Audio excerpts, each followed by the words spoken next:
finally game day. Crits-N-Giggles. Hope you're ready for our shitty dice rolls. Lots of crazy things we'll all regret. Making bad decisions, probably fail the check. Time to roll. Now we're home at the place we belong, at the table. Crits-N-Giggles. Now we're home. Time to roll. I hear the voice in my head. She's trying to stop me. Party keeps on veering off the cold beaten path. I might have to do the thing I threaten all these players with near every day. TPK, time to roll. Now we're home at the place we belong, at the table. Crits-N-Giggles. Now we're home. Time to roll. Now we're home. Time to roll. Now we're home. Crits-N-Giggles.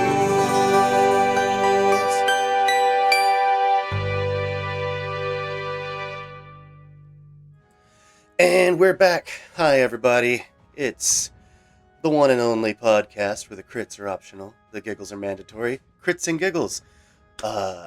As always, I am your GM, DK. I am joined today, just like last week, we had the fun little Eritrea date. Today, it is the long-awaited Hagra and Eden date. So I'm joined by Bilo, playing Hagra. Doing a quick little recap of the last session. They did the play. There was some weird stuff with an opera that happened, but otherwise, Slippy came out on top, winning the Bard Belt, being the first in the party to win a title. But that's where we're going to be picking up now. This is post-match. Y'all have done any stuff that needed to be done at the arena itself, and y'all are back at the Gladiator Island. And that's where you will notice, Hagra,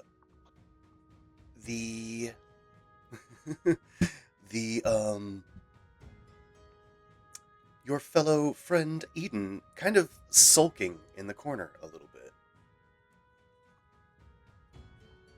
She heads over to him. Mm-hmm. I'm massive. I was trying to make you bigger than everybody else, but yeah, you are massive. That's Thick lady. Thickums. Eden? Yes? What's wrong?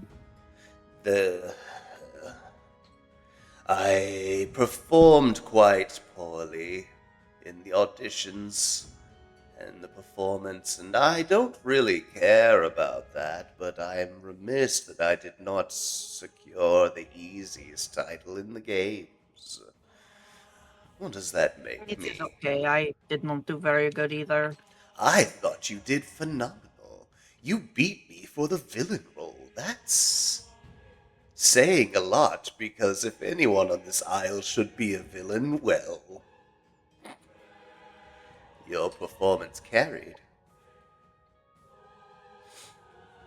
It is easy to pretend.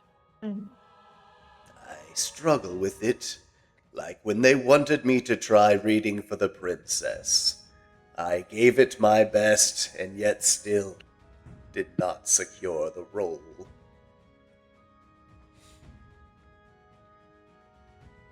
Sometimes we try our best, and that's all we can give. It does not make us any better, any worse, or any less than what we were before. I suppose so. I tell you, your words of comfort should sting me. but I appreciate them all the same. I know. The reason I do it is to... I saw something mentioned it was called exposure therapy, where a person gets used to something that they are not used to or do not care for or cannot stand, and over time it becomes less. Oh, like waterboarding, or interrogation. Good cop, bad cop? Is it like that? I do not know what this waterboarding is. Oh, I'll have to show you sometime. It's quite thrilling. Well, Eden, I wanted to ask. yes. A while ago, before everything happened, you and I, we talked about going out hunting. Yes. Were you still interested in doing that with? Oh, I could always use a good hunt. I would love nothing more. In fact, if you listen very closely, and with that, like if you just attune your ears to the environment, you just hear the sound of skittering bugs coming from the north. It seems some new fauna has hatched recently up north that may need exterminating. It would be very good to practice on. Yes, I agree. I think this would be quite delightful. I can watch you in your element. You can show me how you hunt, and I can show you how I hunt. Yes? And she nods her head, looking up at him. Yes, I think I would like that very much. To learn more about you. I would like to tell you more. I'm sure you have questions, considering you've met my mother already, and she was crazy. So there's a lot to unpack there.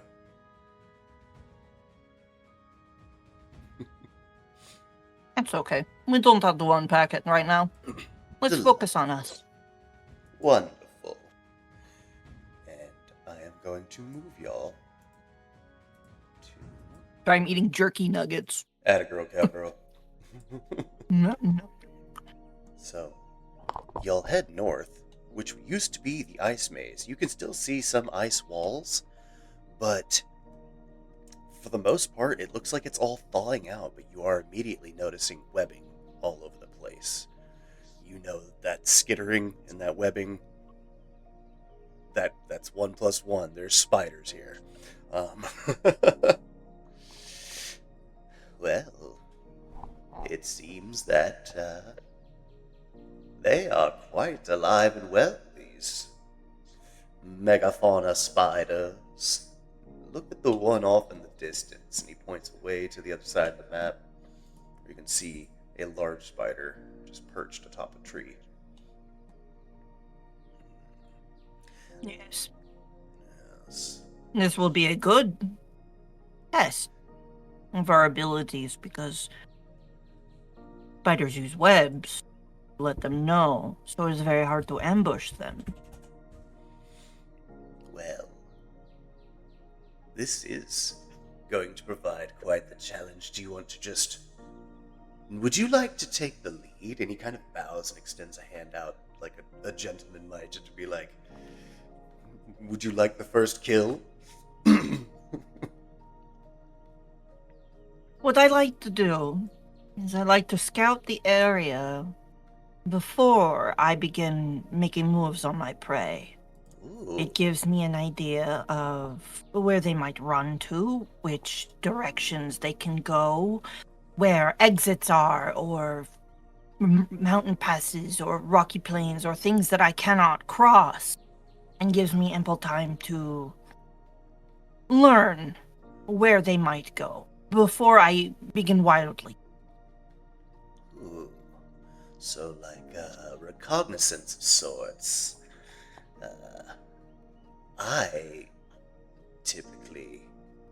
let my hunger drive me. I'm not as refined as that, so it would be fun to try this tactile Hunting. approach. Let's do it. This tactical approach. And we must endeavor to be as quiet as possible. Oh, You of learn course. when you are fighting and when you are going up against, I suppose, skittery prey like spiders or sheep or cows of that nature, things that would flee from you. I see. You learn how to quiet yourself to the point where you can get up to them to an ambush point. I understand.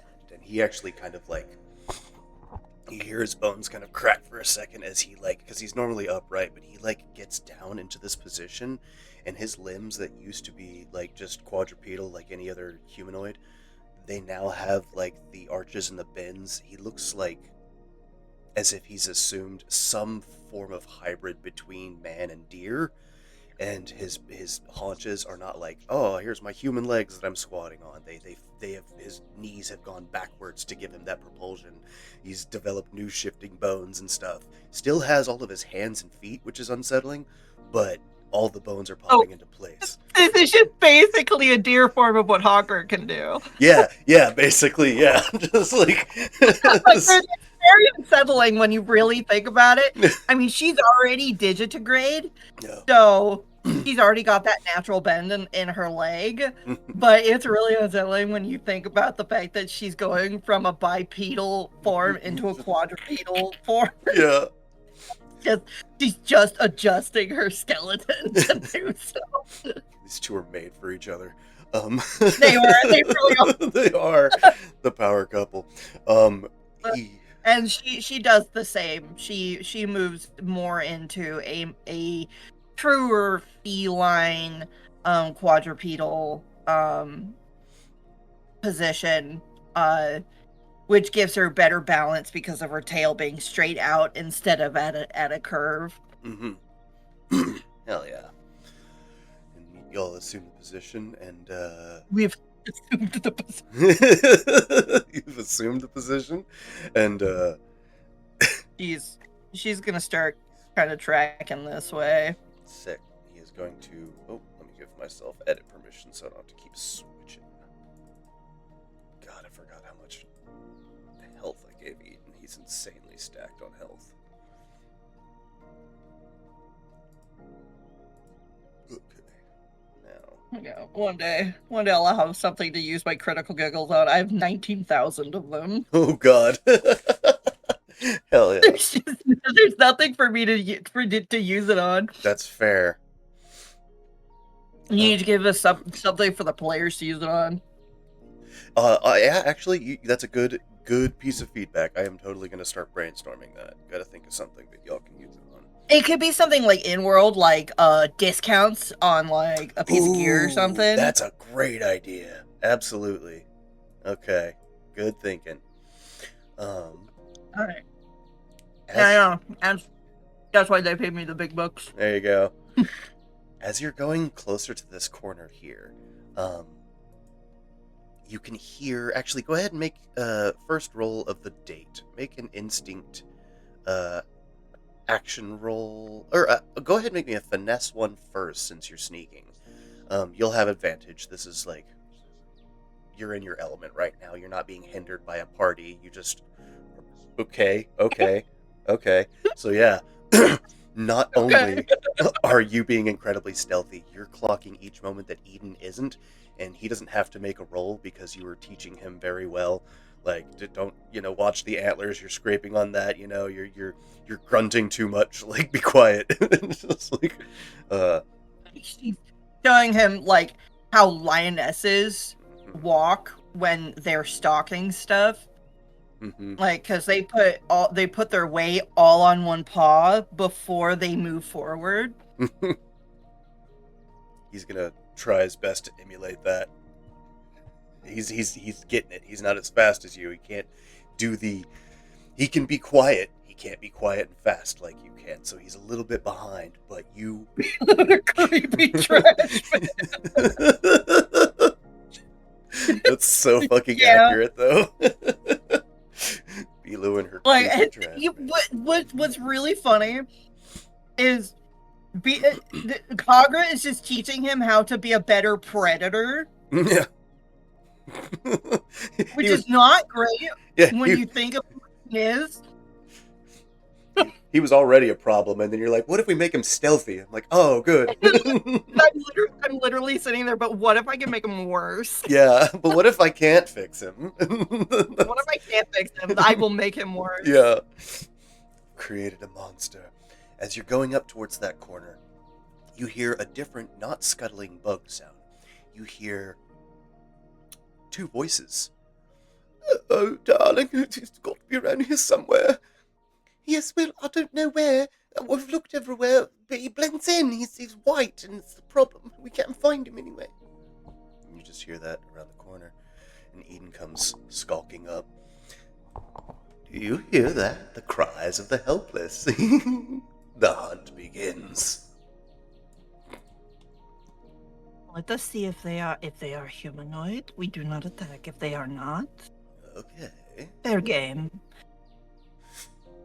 Delightful. You see 2 rodents, large, rodents of unusual size, straight up out of Princess Bride, that are seemingly locked in conversation with expressions of panic on their face. She wants to listen and hear what they're saying. You do, and you hear them just being like, oh, we already lost the entire litter. We only have the one son left. We have to find him. Yes, I know, darling, but these spiders, I don't know if we're going to make it. Hawker's like, new child. God damn it. Yes, if we kill the parents, we can keep the babies for ourselves. Exactly. Shall we strike? Yes. Oh, shit. We need to strike them at the same time. Yes. Because if one gets away, then we lose out on the chance of getting cut. All right. I'm going to do this in a fun way. What I want to do... Orphan Maker, that's got to be the couple name. Just like the Orphan Makers. Wound Mother. Mother is a part of that. Yeah. Putting the mother in Orphan Maker. But as you so we're gearing up to do the attack. I want to do something fun. Roll the duality die. Just we'll call it a strength check. Or no, we'll call it agility, because you're trying to be quick and you're trying to synchronize with your partner. I am also going to roll duality die. All right, so do I add my modifier of the duality on there? Yeah, I'm sorry. I'm convoluting my verbiage. Just do a strength roll. I was verbally processing what's going on in my head. I also just want to do the same thing, and our goal to be able to attack them at the same time is to be at least within seven digits of each other, of our score. Okay, so I'm doing strength? Yeah. Or am I doing agility? I'm sorry. I just fucked it up again. I'm sorry. Agility. I meant Agility. that. Yeah. Okay. That's why I wanted to confirm. Thank you. I'm still waking up. Oh. Oof. All right, so 9 apart from each other. Is there something I can do to fix that? Do you have an experience? I think, because that would get you +2 on that, which would put us within 7 of each other. I do have incredible strength, which I could add to her, like using as jumping. Yeah, just like that. Like to that jump first towards bound. This one. Hell yeah. Okay, so you'll take the one in the back, and he'll go for the one in the front. Yeah, so that'll put me at exactly 10. Hell yes, perfect. Which puts us within 7 of each other. It's clearly our first time hunting, and together. This almost didn't work. You see Eden become overwhelmed with bloodlust as his eyes begin to glow and he starts to like salivate and shake and tremor as he's ready to like rocket off, and you're like, oh god, I have to go before this menace does. And so you're able to muster that, leap to the back, and dive onto that one. He bores his hooves into the ground and shoves his horns in and just starts tearing the earth underneath him as he's acting as like a giant snowplow type thing that's just heading right towards the black one, and he gores it into and pierces it to the wall, restraining it. And you, what are you doing with yours that you've when she pounces, she goes immediately for its throat, to lock her jaw around its throat. Hell yeah. And then she's going to rabbit kick at its stomach. No, please, I just wanted to find our baby. Oh god, no! I start just ripping it up from the inside, from the outside. His guts start spilling everywhere, and Eden's just horns locked into this thing and starts just not slinging its body and moving the mouse. It's just slinging its horns within its massive body, that it's just ripping it all to pieces as blood begins to pool out beneath both of you and just covers the ground. And then he comes up. This is a great start to the hunt. And he just goops up just piles of some of the gore and begins to rub it on his skull. Okay, it's like she's like, is it dead, or do I need to make an attack roll to kill it? These guys were supposed to just be effectively NPCs with no health or stats, so yeah, you just killed it. It's just, yeah, you succeeded. She like eats part of it. Like she's hunting it. Like she's not gonna sit there. She's not killing it for sport. Like, yeah. Oh, you're very resourceful. You hunt to eat, not for pleasure alone. Yes, and it's harder for her to talk like this because of how her body has changed. Mm-hmm. Yes, it is wasteful if you kill for pleasure only. If you can eat what you kill, you gain its strength. That is what my father told me. I understand. As a Wendigo myself, that is a lot of our power, being able to consume the flesh of the fallen to attain its abilities, but I always prefer, and he reaches in and pulls out the heart. The heart. It's his best part. Liver, too, but cooked. Oh.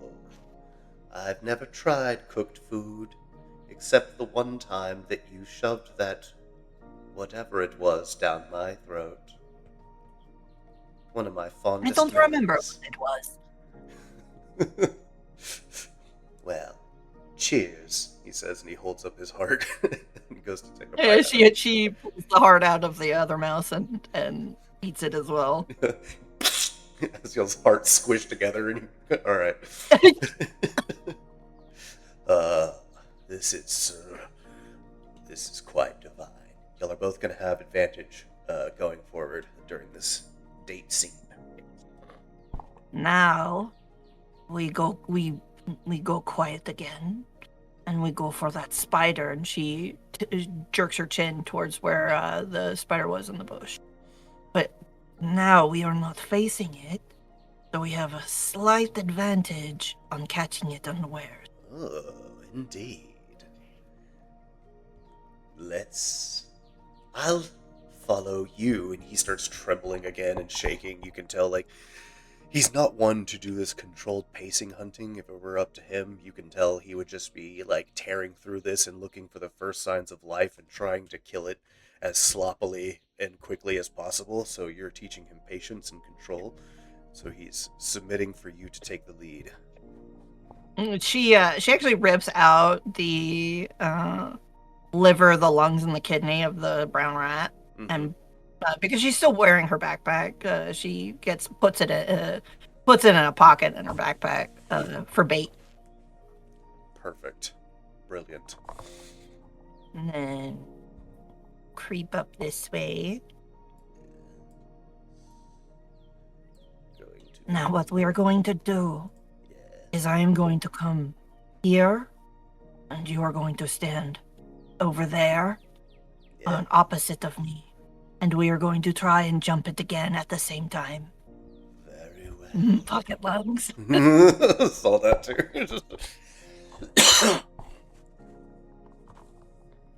Let's do it.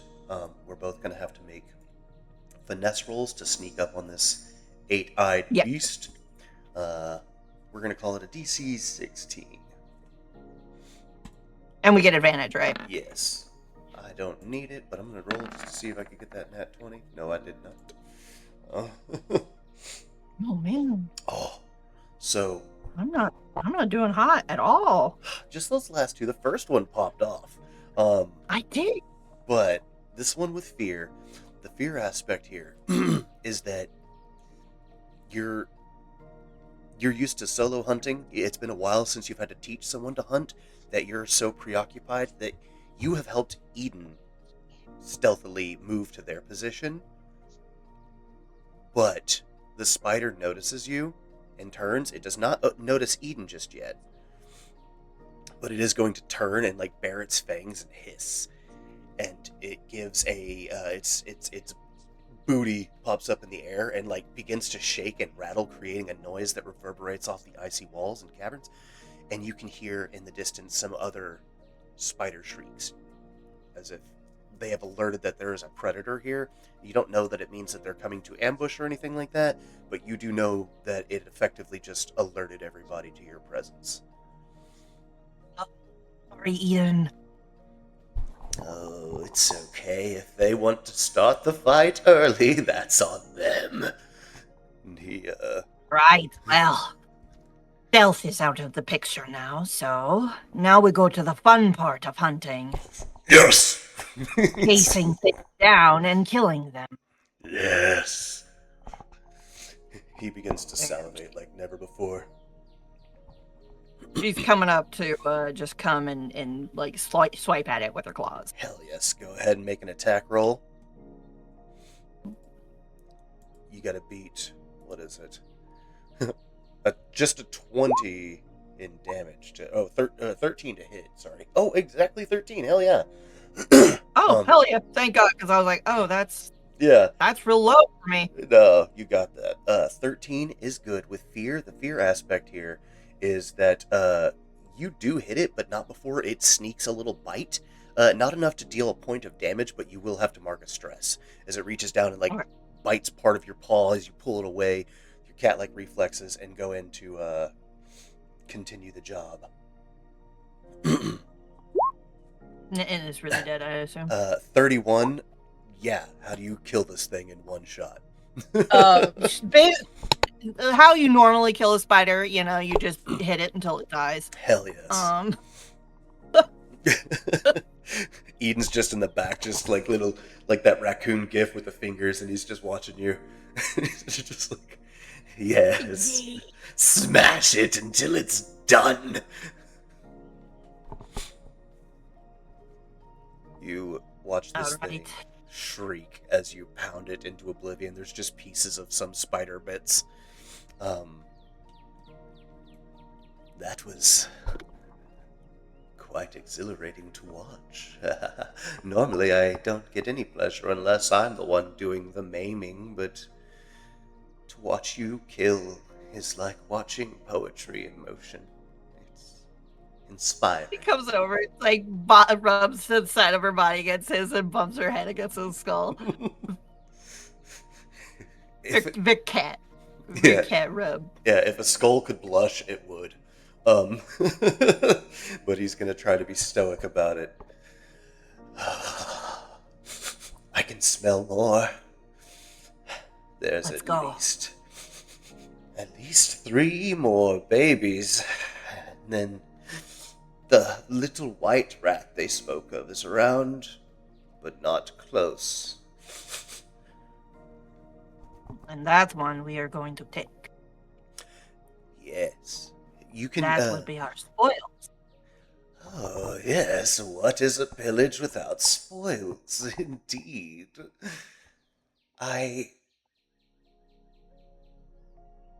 Do you hear that? And if you could, just make me a DC 12 instinct reaction roll. Oh, Perfect. With hope, so you get a hope. And you hear and suspect that he called out that there are at least 3 more babies on this map.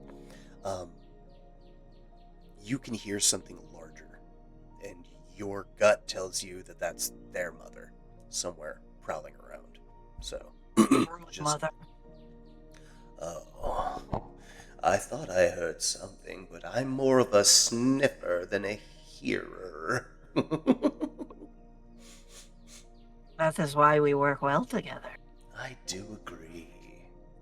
To be the knife and the gun, let us hunt. Now, we don't have to worry about stealth. They know we're here. So, let's have some fun with it. Yes. May I Jeez. take the lead on Yes. the next one? Yes, go ahead. I would like to show you how I enjoy the thrill of the hunt. And you see that spider at the end. It sees y'all. It hisses and bounds towards Eden.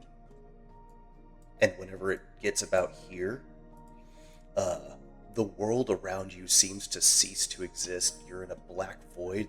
It's like there's a spotlight that's defined reality that's on all 3 of you as he just stands there limp, eyes glowing red, his body, his muscles not tensed. You saw the tremors, you saw the shaking before. This is a completely different animal and beast at this moment. He looks at the thing in the eyes, and the spider stops moving. It begins to curl up one leg and curl up another.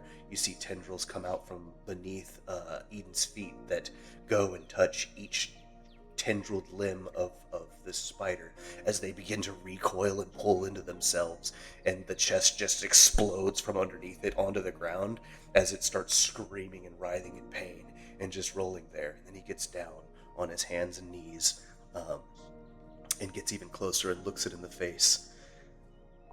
Now you know what it means to truly be afraid, don't you? And he starts to pet the spider, and you didn't know that spiders could cry, but you can hear this spider crying. Like, it's sobbing actual tears as he's petting it. He's like, don't worry. The pain will be indefinite where you're going. And he squishes the head. I prefer my corpses to be terrified by the time we are done. And he just shoves a mouthful of goop into his maw. Invigorating. I can see the merit of it. It is not my hunting style. I do not gain anything from the terror and the fear, but you are not me. You are a different creature. And that emotion, it sustains you. It's something that my kind thrives on. You saw my mother. She wished to invoke fear in you by endangering me. And, All she did was make me angry. and I think she knows that. There's not a lot of room for fear in your heart. You are incredibly strong, and I do not think that, given time, even my mother couldn't oppose the 2 of us. Not at the same time. Possibly not even you alone. You have grown exponentially more powerful since you've arrived in a much quicker time than I have. And it's very inspiring. It helps to have things you want to protect. Yes. And that is the antithesis of, I suppose, what I am. Yes. I've always wanted to protect those that I care about. I think that came from my mother's side. Did not know her well, but she died protecting me. I She see. exiled herself to protect me, and I think that part of her lives on in me. It is why I am not afraid of you. It is why I go to such lengths to protect you. You are someone very dear to me, and I know that it causes you pain because you are not equipped to deal with such things, but I cannot help how I feel. Yes. When I look at you, it's weird. I feel a sense of belonging as much as I love my companions, Eutria, Slippy, Gary, and even Chrysanthemum. I do not have that sense of belonging to them as I have with you. I can say, well, a few things. The loss of one's mother in my culture is something typically celebrated, and he goes to touch your cheek, and when he does, you feel the coldness of death on his touch that is met by the fire that you have inside of you, those tattoos that you have.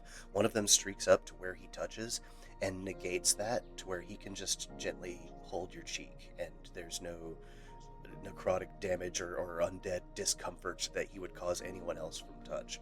Um, and He leans her cheek into his hand and places hers on the outside of his hand. he even seems to freeze at this, just to be like, this is a sign enough for me. When it comes to destiny, when it comes to fate, you can't ignore blatant signs like this. I can't touch people. It hurts. I cannot receive comfort. It hurts. Except from you. And I think that between the two of us, what are demigods if not just partial gods? When you unite them, they become gods. I think that fate is guiding us toward one another in a way that will make us quite powerful. And I think, while I don't understand the concept of protecting others for explicitly emotional reasons, I can say I do not want to let any harm befall you. I can't speak on that feeling for anyone else. Just having you safe is something I care deeply for. And the ironic part is, you don't need me to be safe. And I think that's the most enrapturing thing about you.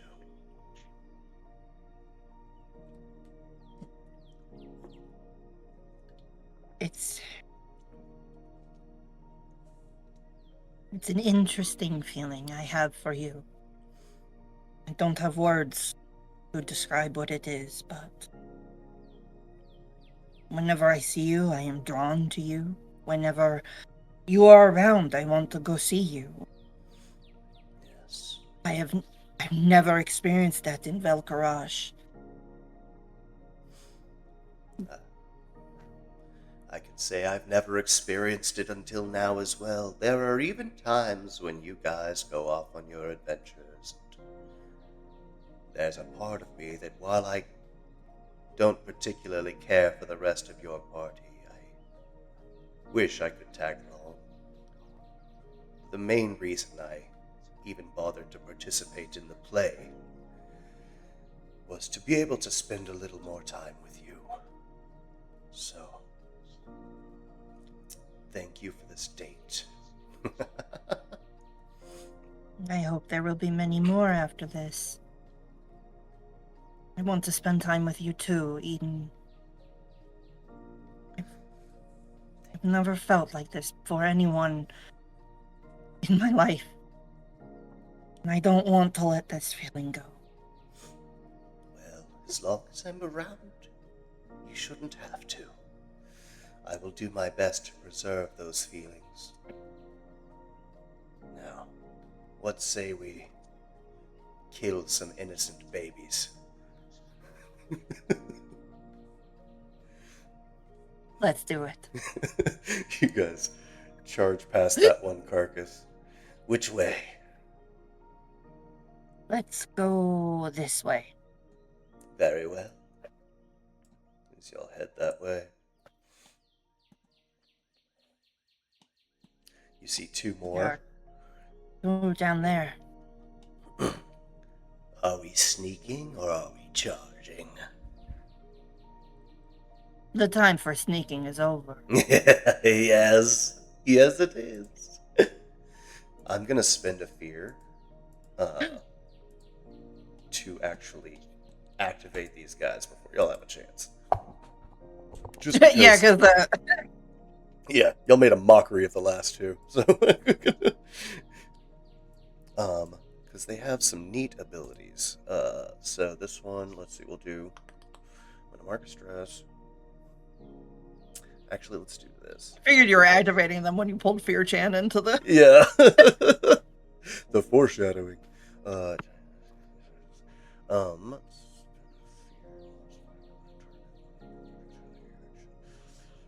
Alright. So, well, I'm going to spend 2 fear to activate both of them. One of them is going to attempt to do a spiderweb entanglement. They can make... So I need to roll... Oh, I'm sorry. They're just going to launch it, and you have to make an agility reaction roll. On a failure, you're going to become vulnerable and ensnared in the web, and you have to make a strength check to save yourself after the fact. But while ensnared, you can't move or make weapon attacks. So that's going to be a DC, what are these guys? It's low. 13 agility check. And we still have advantage because for the whole thing, right? Yep. Hell yes. 27 with fear. The fear aspect is for the spiders. I'm just going to take the fear back. They missed. They're terrified. We'll just, for flavor, we'll say that the web in the middle right there is where they shot and missed. And then the other one is going to attempt to do the same. This time in Eden. Eden is going to get advantage. Let me try that again. There we go. Eden also just jumps and ducks and dodges to the side as he does that. He's like, oh, these ones are quick. Not quick enough. Oh, that's really far away. Oh yeah, they're down there. So if you want to try to charge all the way up to them, you can make an agility action roll. But okay, 14. That'll do it. You're able to reach all the way to another one. I need to roll one for homeboy. Come on, mate. Okay, keep rolling 19 on advantage. That's good for me. Sweet. Go ahead and make an attack roll if you're going to attack it. Oh yeah. Run up and bap. Bop, bop, bop, bop, bop. 15 definitely hits. And with hope, so gain a hope if you haven't already. I've been hope filled this whole time. Hell yeah. 29 definitely kills it. Just, fist, punch. Yeah. Punches it into pulp. And Eden punches it so hard its legs fall off. Eden's going to attack, but I gotta gotta see what his abilities are. I want to see what he attacks them with.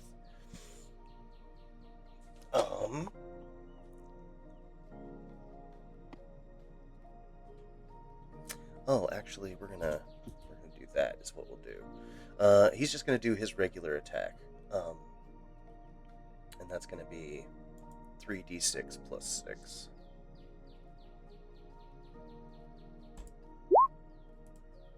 So he does 18 damage. Not quite enough to kill it on just a regular attack, but you can tell it's almost like he's toying with his food at this point. Like he's stomping and cracking some of the limbs, and it's like shrieking and trying to bite him, but he's just getting out of the way. He's like, "Oop, gotta be quicker than that." Fucking pulls away. But that's going to bring it back to the spider, who's going to get an opportunity to make another attack. They are going to do a venom shot, which they need to roll, and they're going to do it on Eden because he's right there. They need to beat a 16.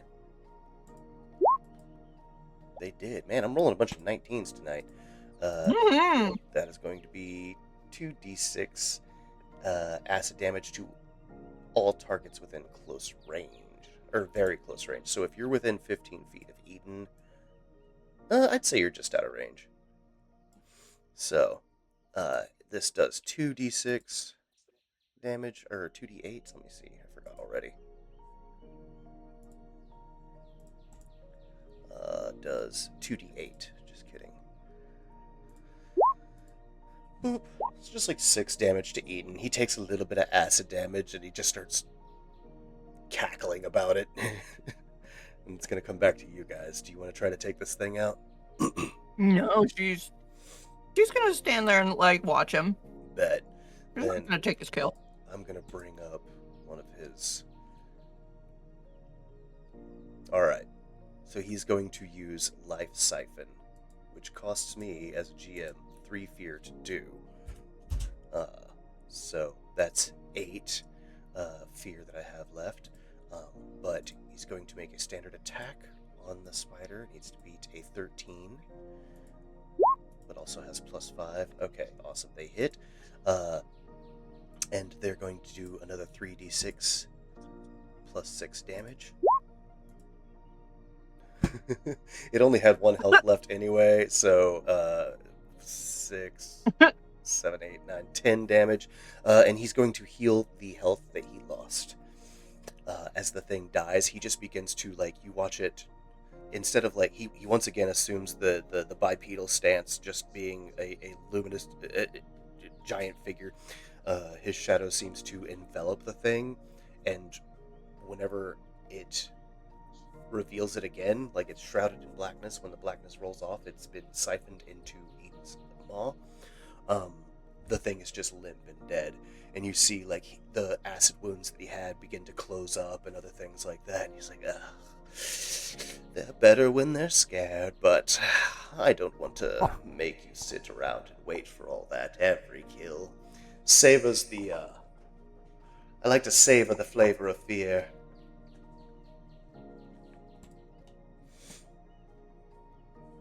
It is a good practice to have for beings such as you. Thank you. And those two die. They stop moving. I think that is all the babies. Can you make me an instinct reaction roll, Hogbra? Obviously, I'm acting like there's a table full of players, but... Alright, so fear doesn't matter here. You can tell around that corner where you are, you just hear the lightest little squeaks. Her ear like telescopes on her head towards the sound. I think I hear the little baby rat. Oh, and this is the spoils, yes? Yes. But we will come and get the baby once the big spider is dead. No sense bringing it with us. Very well. To find the big spider, then. I think I remember hearing the big footsteps up this way. Yes. And she just takes off running. Heck yeah. You do, and you see a gigantic brown spider just standing there in front of Vergla's cave. You. Are you the ones who have killed my babes? You shouldn't have left them sitting around. I didn't leave them. They left the nest. They should have stayed with Mother if they wanted protection. Seems they got what they deserved, ingrates. Yes, and you will too. Is this a challenge? Oh, yes. And she just takes off running towards it. Hell yes. Where's 30?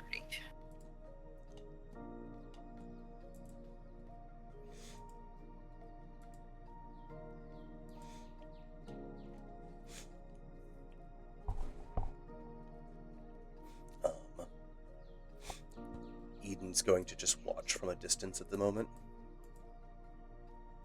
The spider's also going to come charging at you. Y'all meet in the middle, but you're getting the first shot. Right. And she... Let's see. What do I want to do? Let's have some fun here.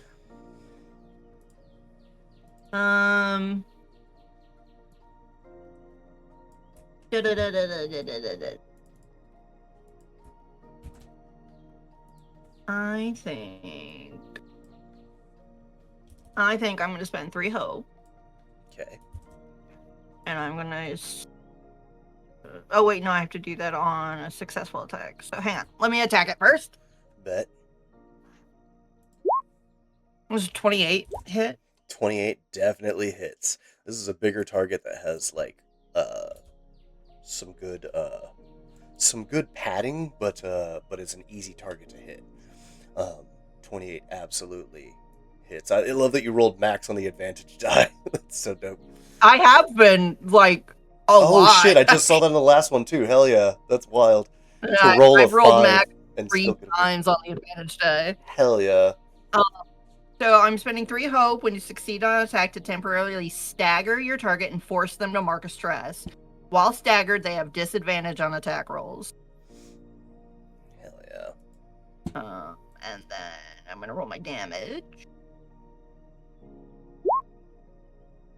That's my highest damage so far. Oh my god. And that just broke her severe threshold too. Well, not just, it actually a little bit higher than her severe threshold. So you beat it near to death's door on your first hit. Yeah, it's already looking rough. So you just come up and just start piecing it up. Fucking, Eden's just in the back cackling, just yes, make it dead. So you're just beating the shit out of it. I could combo strike it. Hell yeah! If you can, just for flavor, if you can get like 3 combos in a row, we'll call that instant death. Ooh, I am lagging so hard. That's 16 RAM. That's that 16 RAM. Okay, I good can't- answer. Okay, one more for the kill. Just beat a 4. Let's go. You keep going just to see how crazy it gets. Holy shit, let's go. Come on, 8. Okay, alright, fine. So that's what? 6, 11, 18 more damage? God damn. Yeah. Hell yeah. 18 on top of 36. 54? 54. I think that's 4 damage. Either way, Matriarch is freaking cooked. Super dead. You smash it into dust and guts as Eden comes up, just cackling. I think I get more enjoyment out of watching you hunt than I do actually hunting. She moves out of her quadrupedal form, so she's bipedal again, and then does like a cheeky little bow. Now, your trio will be mad at me if I don't bring her stuff to make potions with, because I know she's been doing alchemy lately. Gonna start harvesting like the spider fangs and like the venom sac and stuff like that. Hell yeah, you do. You harvest it well. And Eden's going to approach you. I truly enjoyed this. And I want you to know that any time you want to go killing together, all you need to do is ask. And I will ask. Not often we get to spend time just the two of us. I really enjoyed it. I agree. Maybe, if you're interested, we can try. Each isle has the opportunity to have tag team partners, and if you'd like to put our name in that hat together, we can definitely try out for the role. I would like that, yes. I think so too. I know Hex and Alonzo want it, so we may need to spar with them to prove to them their inferiority, but that will put us that much closer to a title we can achieve.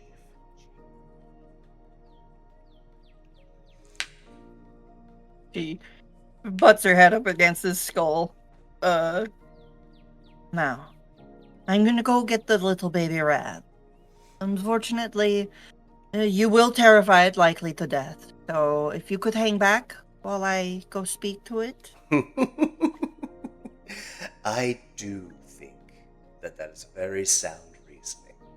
He's going to hang back, and you're going to go get that rat. I'm gonna go get that rat! Go get the rat, boy! Oh my god, look, he's so small.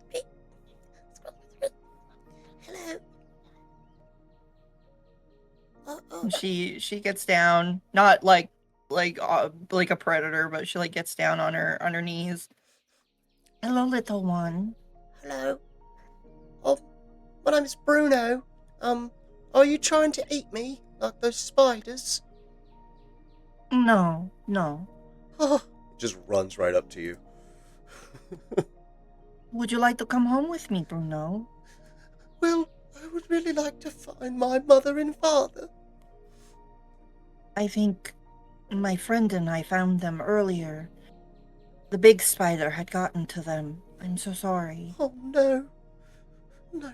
Gaslighting. My mother and father are dead. Yeah, this is a perfectly normal start to any family that I've ever been part of. This is Exactly. Found family, forced family. You know, what's the difference? Forced family, express adoption. Express adoption.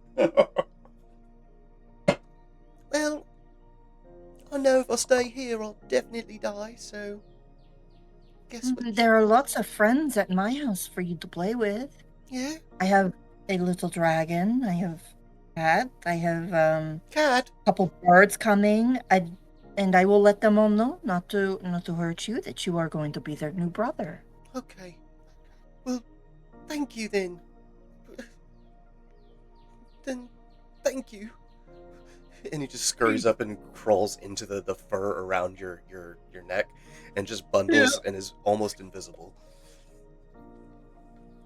She's like, all right. And then as she's telling him about Eden as she walks back to where Eden was, so he's not like super scared.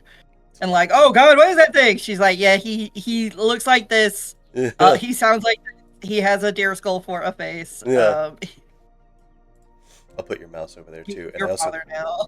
gave you control so that way you can carry him around as needed. Oh. Whoa. You guys killed that big old spider?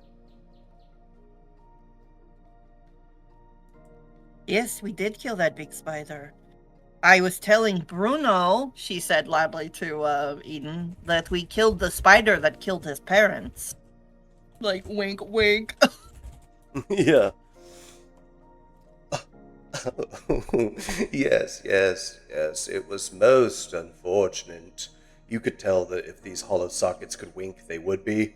Uh, but he's just like, yes, yes. But now, little one, uh, there. He says, just not knowing She how to pats she console. pats Bruno for him. Yeah. I dare not touch it. I don't want to harm the lad. Oh, but this, and you see some of the energy that he expended during the hunt. You see that he's actually kind of shrunk form a little bit. I've had to master new techniques to be able to endure the feelings of whatever it is we call these feelings. But it does take a taxing toll, and I think I need to rest. Yes, I think I have things to do later, with the group. Yeah, But I want to make sure that Bruno gets home safely and gets settled in. of course, of course. Shall I walk you back to the heel house? Yes, please. And you do. You'll both walk in stride, walking over pools of blood, guts, and sinew that you left behind, just comfortably, leisurely strolling past the the gore. Um, Smiles and permitting, he's going to try to take your arm in his, like the little hook arm thing or whatever. He's like, Yes, right her hand in the crook of his elbow. yes, absolutely. So he was just trying to do that. He's got his other hand over your hand and stuff. Uh, as I y'all love that. Yeah. as y'all head back, and before y'all leave the encounter, he is going to look you deeply in the eyes, and he is going to. You don't know how this could even work, but it appears as if he's leaning in to give you a kiss. And she doesn't pull away. She wants to see what's going to happen. What's he doing? This skull, it's just teeth and gums just come up and just pressed against your mouth. No craziness, no nothing like that. It's almost like the bunting that y'all do with your heads, but just just mouth to mouth resuscitation. No, I'm just kidding. No, just the absolute tiniest little peck. If she could blush, she would. I hope that wasn't too forward. That was my first kiss. And then he walks away. Trying to be She's like, stoic. it was right. Oh, I have a picture I want to send you hell yeah. of exactly this. The face she's making. Beautiful. And with that, we're gonna go on a quick BRB, so that way we can get the rest of the table in. And yeah, that was the Hagra Eden date. I couldn't wait for, but also I waited for. So, well, awesome. Thank you for being a good sport and being here early, Bilo. Chat, give us like Of 10. course. Yeah.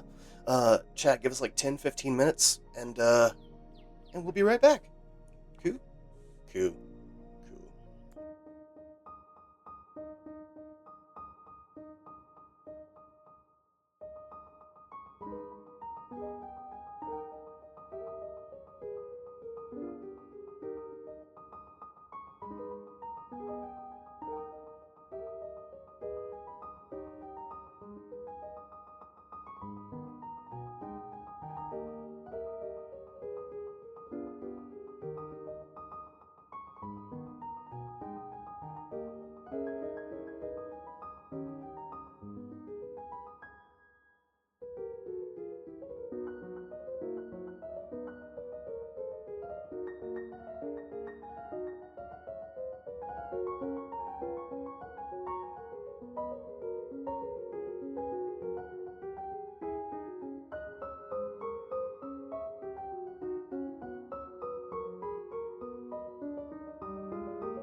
Like the bunnies. Yes, like the bunnies. We're back. I gotta mix. I gotta move stuff. We're back. Crits and giggles. Crits are optional, giggles are mandatory. Oh. Yada yada yada. This is part 2. We already done an hour-long date, and now I need to fix everyone in stream. Give me just a moment. Everybody, take a minute to introduce yourself. It looks like we got a first-time chatter. Little Wolf 24. Thank you for being here. We're usually more prepared than this, but I've ruined this morning.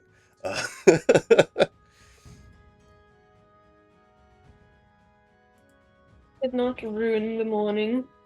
Yet. You just confused Hello, us. first-time that's all. chatter. I'm Bilo. I play Hagra. Hagra just had her first date with an NPC named Eden. And we had our first kiss.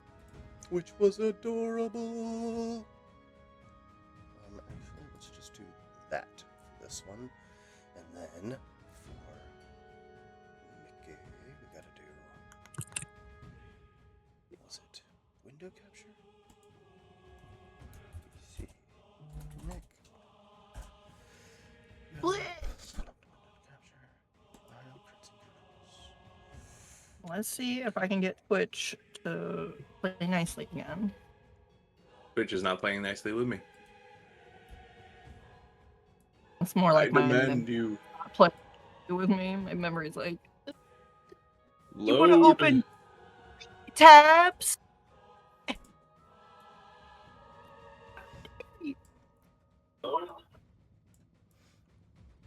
Hey Mickey, would it actually mess up your setup if you did your camera in a horizontal landscape instead?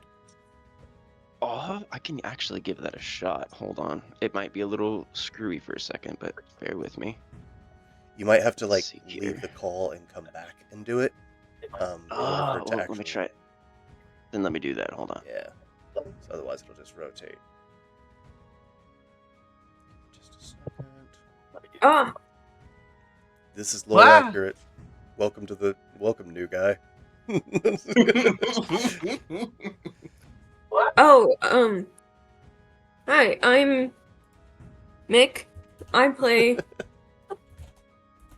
Arventus. I am a guy. Yeah. Checks pants. Oh, a man. From Perfect. world. And oh, thank God. Mags was at your spot, which is so good. Oh, Okay. Now, Mick, if you want to just angle it down a little bit more, because it's cutting off the top of your head, it looks like in call. Yes, it's because it's not raised high enough. Yeah, Because I it's- got to raise it way higher. There we go. Perfect. That works. Now when Hopefully I the look at weight Discord, will I'm keep like, it there. hey. Yeah. It's like in Discord, it's going to be weird, but in stream, I guess it didn't fix like I thought it would with the horizontal business of it, but that's okay. We persevere. Horizontal thickness. The horizontal thickness. Oh, Oh, I always forget if it's. But we'll actually have Mickey do a more formal introduction of their character once they are brought into the scene. Let me just Yes. almost. I guess done that just here. leaves me. Yes. Hello, I'm Teddy. I play Chrysanthemum. I'm a goober, and I make goobers, so Chrysanthemum is obviously a hardened warrior from a Candyland. That's a goober. That's Gooba. Yeah. I'm Cece. I play Eritrea. That's my actual character. She's a little mushroom halfling girl. She's very curious. She likes being like a detective, and she's a guardian. And I typically don't roll very well. But when you do roll really well, Yeah. But when I do, I do. when you do, CC is what we like to call a 100 to 0 character, or a 0 to 100. Either way, she either rolls the absolute maximum and does it so perfectly that she defies space and time, or she doesn't. Yeah. There's no in between.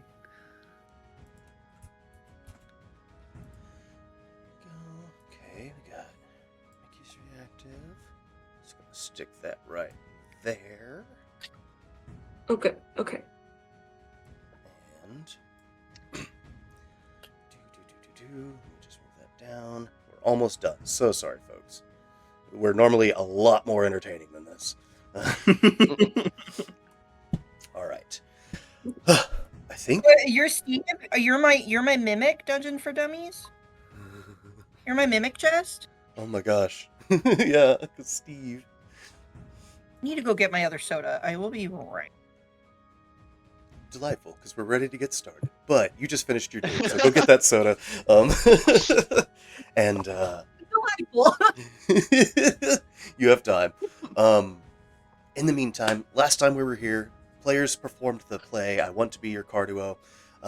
Slippy walked away, who is missing from the table today.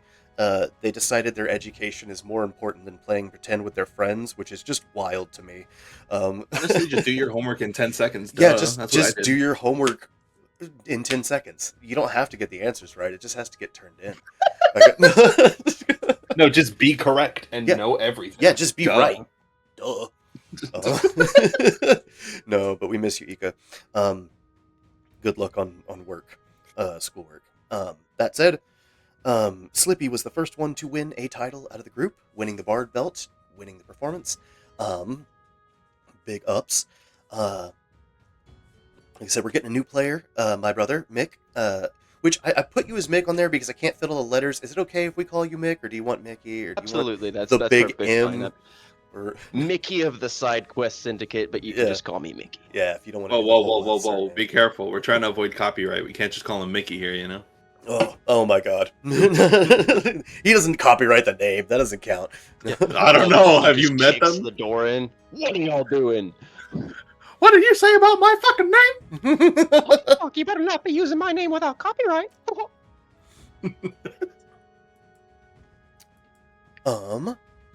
That said, yeah, that's where we left off. Y'all have left the arena and all that. I know that Eritrea had a moment that she wanted to speak to,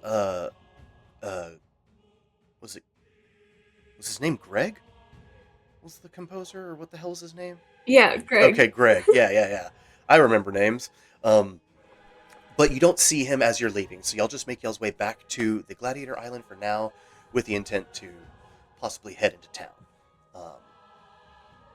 But at present, we're actually going to silo on Simon. He's going to come walking out of the training grounds. Welcome back. And he's going to... Oh, hello, everyone. Great show last week. Yes, today. Just a moment ago. It's been a week for me, a human behind the fourth wall, but Simon is different. Are you okay? I took a bunch of Quaaludes and I'm tripping.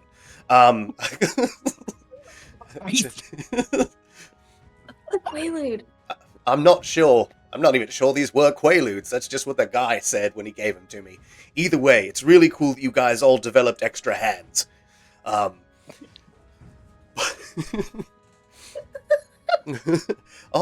So What is a Quaalude?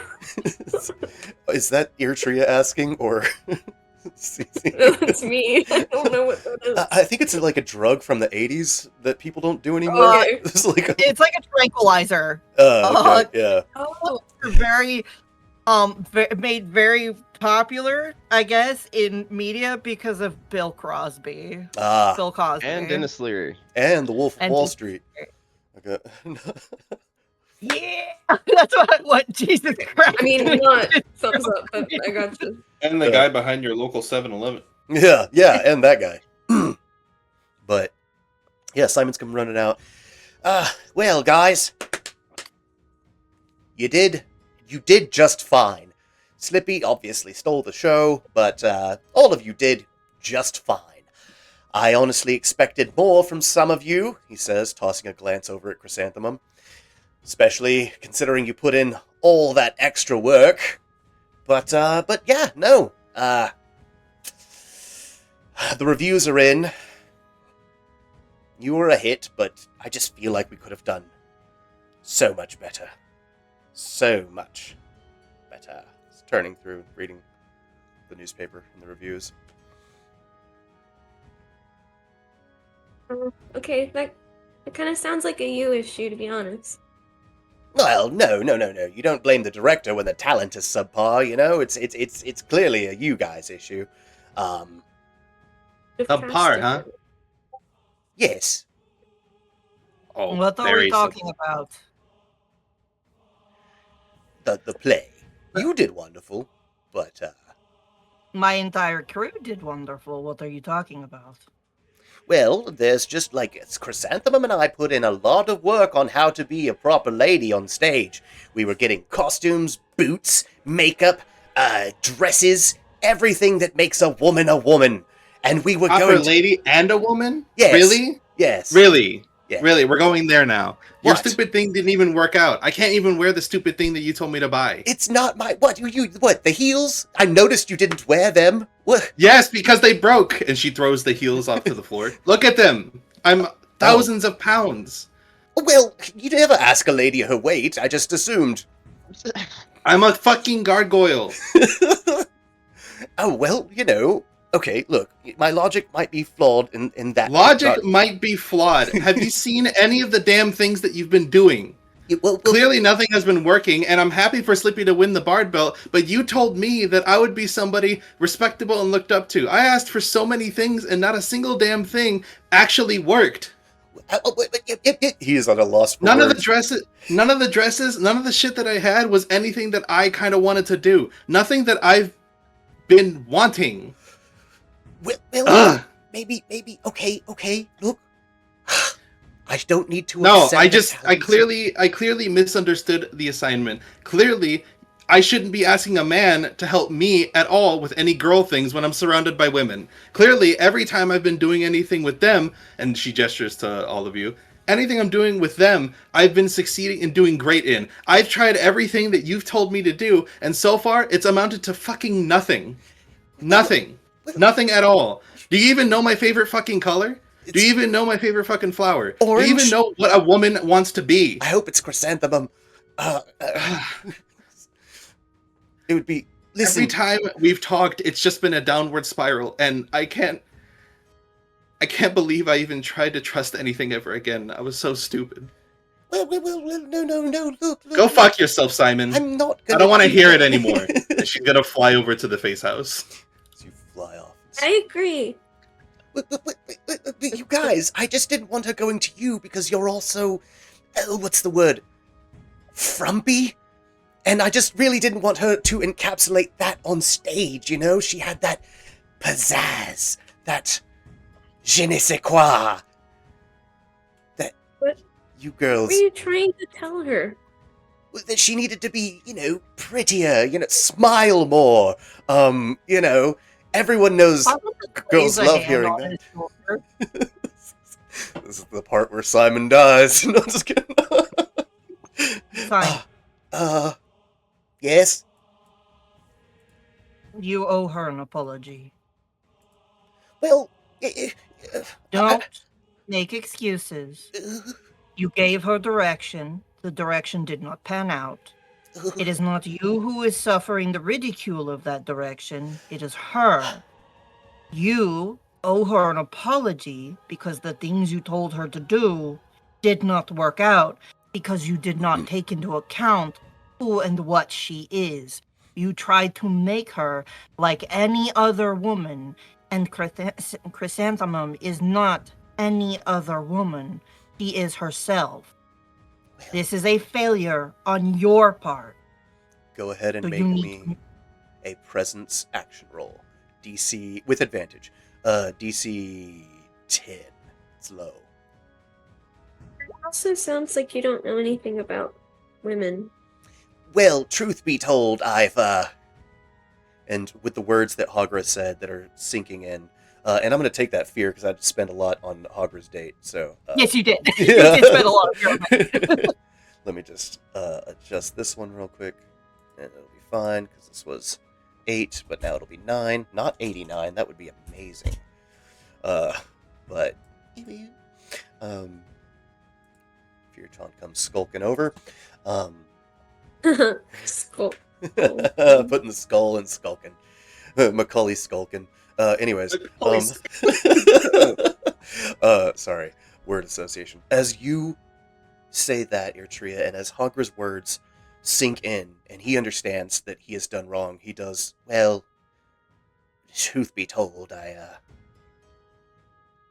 I've never been around many women, especially whenever it comes to the gladiator arenas. There's Moon and Belle, and well, they're not ones for the arts in that regard, as you saw on stage. And I think this isn't an excuse, it's an explanation. That way I know how to be better in the future. I think I was trying to appeal. Yes? You're still insulting people as you're trying to say this to us. Well, it's just because Which is they're so, really low. dumpy and blasé that I was like, Hey, What? You're doing it again, and you need to stop. I thought I was being objective. No. There is a thing that some people do where when they're trying to raise a person up to make them feel better about themselves, they are at the same time knocking other people down. And that is not how you should be talking to people. Okay. Well, If you have nothing nice to say about somebody while you are complimenting someone else, don't bring them into the conversation at all. that is very, very fair. Would you like a notebook so you can write that down? Yes. Yes, I would, he says through gritted teeth. He realizes that he is losing. There is no winning.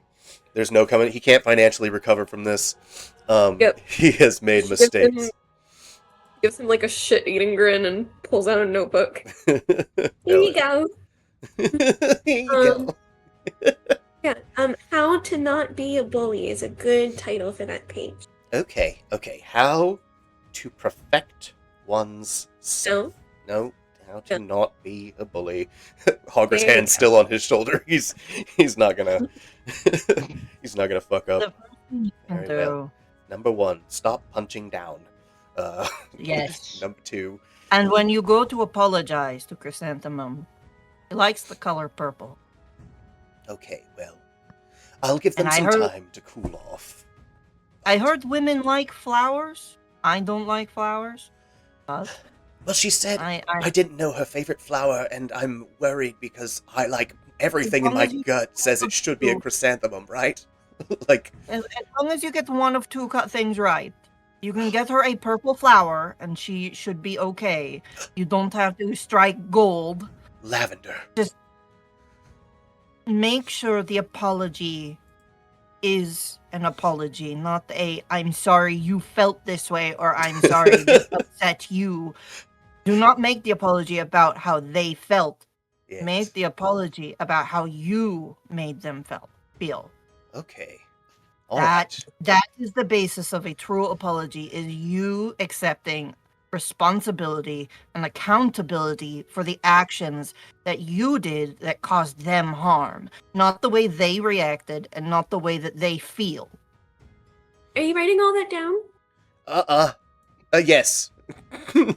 Writing it all down. Totally not fidgeting with OBS. Oh, you guys wouldn't know anything about that. First Gary, now him. Yeah, I know. All the meta. Someone call Mark Zuckerberg. We're getting sued. No, I'm just kidding. Because the meta. Anyways, it's a meta joke. He takes your note in stride. He's like, I have I have a lot to think about. I'll head into town. I'll find her a gift. I'll return shortly. And with that, we're actually going to flash back. During Hagra's date, Eartria, noticing that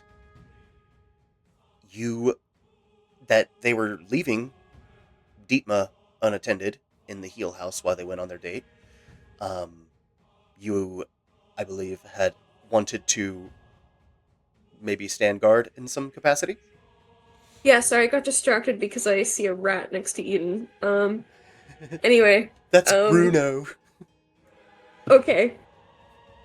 That's Hagra's new pet. I was gonna try and make a Bruno Mars joke, but I couldn't figure out how to. Oh. Would it catch a grenade for them? Yeah. Yeah, she would probably, like, have they already left, or are they just leaving? We'll say since we're rewinding time, it would be like they're just leaving. Okay. I think Tree would be like, Hagra, Yes. are you guys leaving, Dietmar alone, you know? Well, he looks at Eden. Says, probably not a good idea. Right. Well, probably not. I know I have my curse, but I don't know if she has a way around it. I can ask some people to stay on watch with me, so you guys can go on your date. Delightful. Well, see, look at that. We found a babysitter. Oh, power coupling. Don't call me already. that. Okay. We found security guard to run patrol on security scene.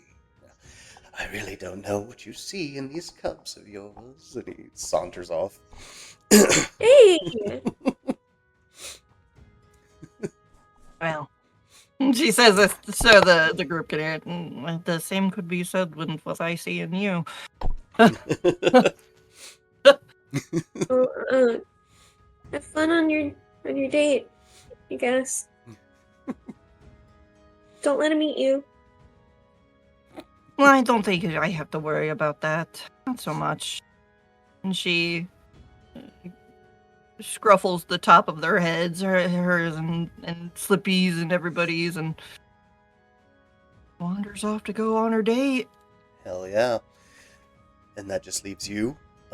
You see that the curse has been removed from the front door enough that you would be able to enter if you need to. She's gonna, like, walk backwards, looking at that, towards where Hex and Alonzo are. Still standing on the roof, doing Tai Chi. Keeps me balanced. Keep me centered. Hey, I don't mean to. I mean, I do mean to interrupt your Tai Chi. It's all good. Hawker and Eden are going out somewhere, and they kind of just left Dietmar. So I said that I would look after her, but I don't think I'm strong enough to do it alone. Oh, You hell guys no. come with me? Yeah, absolutely. Come on, Alons. I didn't even... Fine. And they will. They will join you in the frickin'... Get in there, you guys. Hold on for me. Get in there. In the frickin'... In das frickin'. Ooh. That's a... Let's get rid of... Actually, let's just move all these to the GM layer. And then move them out of the way so I don't have to keep looking at them. And then put all the tokens. I'm about to get in there. Where the hell? Where did it put your tree? Alright, well, whatever. It's just weird because I pasted your token here, but it's not here, so I don't know. Probably just a roll 20 bug. I can fix it. It's not a problem. Oh, damn, wrong guy. I wish this was more intuitive and faster. Actually, if I just learn the hotkeys, it will be. I can also probably drag her on. Yeah, but then it's not going to have the vision stuff and all the other crap, and I don't know why. Oh. That's just like that, but awesome. But we got you in there. I'm going to dig in these fellas a little bit. And then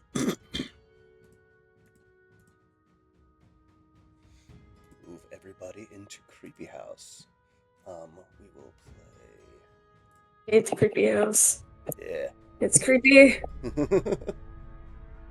Oh, I forgot there was a sarcophagus in here. just I'll have to watch hanging the out. stream. But I can't see nothing. It's just a big old cloud. Just a sec. I can fix it, maybe. Hold on. Let's do. There we go. Let's do this, and then I'll put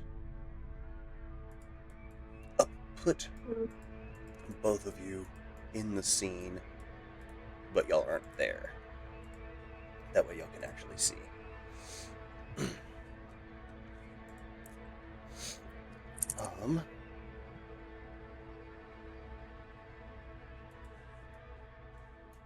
Oh, good. Hot. Oh, okay. Yeah, y'all walk in, and Deepma's gnawing at her restraints. Hey! How is she restrained? Just ropes.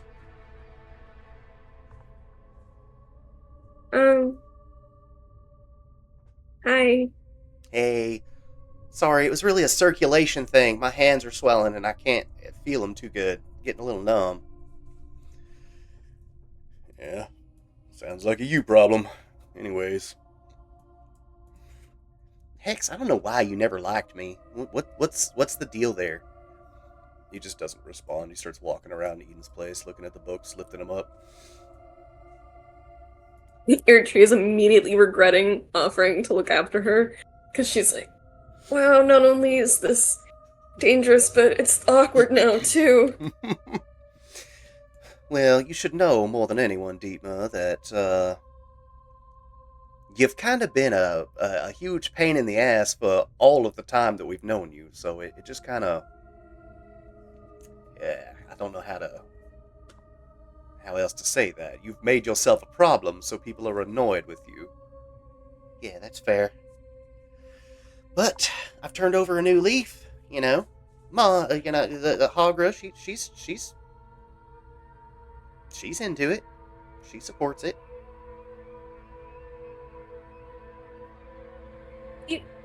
You spent your whole life being Madame Maltilda's, I don't know, daughter or something? And you're just, like, turning over a new leaf like that? I mean, well, you know, yeah, like, better late than never, you know? Expression means something different on the Netherglades. Oh, no. I'm just saying that, like, it's, you know, it's better that I started turning over a new leaf and just being one of the good guys with you guys. That's what my heart wants, deep down inside. Alonzo? You know how your mom was able to glow when I was lying? Yeah, Yeah, can she do that real quick? yeah, let's give it a shot. And he's going to, hey, Mama, do me a solid now. Let me know how truthful she's being. And the skull eyes light up, white at this time. All right, go ahead and repeat all that again, could you, Deepma? Mama wasn't listening. And she remains silent. Why isn't she saying anything? I don't know. It's awfully suspicious. Because she's fucking lying, Hex says, looking through one of these books.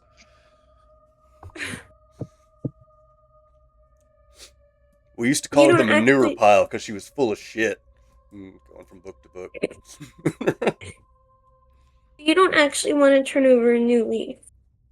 You don't want to be a good guy. I want to survive.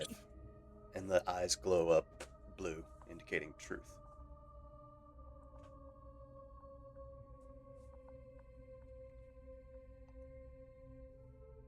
And if being So a what good are your- guy... What? No, go ahead. No, I don't want to be rude. That's the first step to being a bad guy. I don't want to step on all that. I forgot what I was gonna say. All right, then I'll go. I forgot what I was going to say. A true story, I'm sorry. All I know is that I don't want to die. And if it means being a good guy to preserve that, I'm willing to do that. The eyes are faintly blue.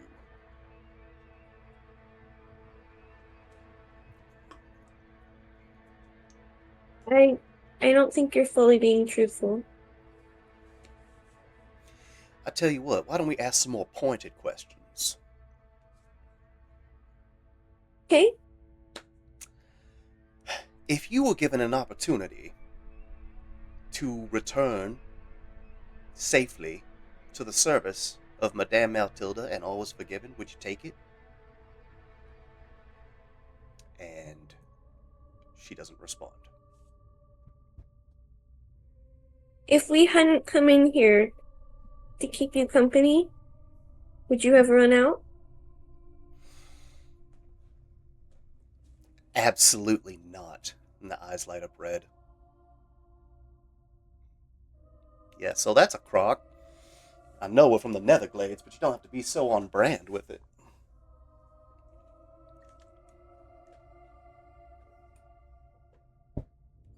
I'm still not sure why we didn't kill you.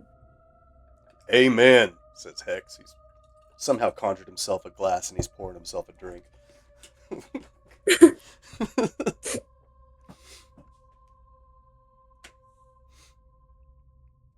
We could do that now if you wanted to. Execution style. No witnesses. I mean, there's always gonna be evidence, and yeah, I don't. We need to tell Agra at least first, you know? She's gonna be all like, oh, my species, and for the greater good of the race and all that. And I'm gonna be like, I respect it, don't get me wrong. Like, her heart's in the right place. She's a great gal. Fucking strong, brave, fearless, badass. Preserving this idiot is the silliest thing I've seen her do. And she's taken in 40 orphans, I think. I counted in that house. One of them is a There's very a lot. old man. Yeah. Is she still, like, gnawing at the restraints? When y'all aren't looking. So y'all keep Okay, looking but I back would- and she's I just would- like, I would notice then, like, looking back that the restraints are getting more gnawed, right? mhm, yeah, Okay. 100%. You're still trying to escape when we're right here. I just want to feel circulation. My hands, they're numb. Gonna look at the skull. Is Uh, that true? The bright blue. Her hands, you can even see, are becoming, like, through the fur, the any parts of the skin that's showing between the hairs, you can see is starting to turn like a darkish purple. Oh, fine. And she's going to loosen them just a tiny bit. Make me a finesse action roll to see how secure but loose you can make this. DC 14, we'll call it. 17 Okay. with fear. The fear aspect is your heart is racing as you're doing this. You know that she's been stripped of her poison, of her trinkets that you know of, and you know that what you're doing is helpful, and you're hoping everything inside of you can trust that she is not going to do some stupid fuck shit. And you loosen it, she cooperates, and you can see the coloration in her paws begin to normalize. Thank you. I swear, that's all I wanted. I wasn't trying to get away. The skull eyes light up red. But I was, I just wanted... Who doesn't want their freedom, man? This is horseshit. Like, I'm not a monster just because I don't want to be tied up in some creep's house. There's a sarcophagus over there. What the fuck is that about? Oh, I kind of have to agree with you there. Y'all want to But open it? Hex. Hex, I don't know. I don't think that's a good idea. Jesus Christ. Fine. I'm just saying, we could probably take whatever's in there. What? We What? have no idea what's in there. It's Eden's house. We're strong as hell, dog. Look at Deepa and just be like, what's his deal? No, he's just he's cut from a different cloth. I don't know what to make of him. He's very, if I had to put it to a word, rowdy.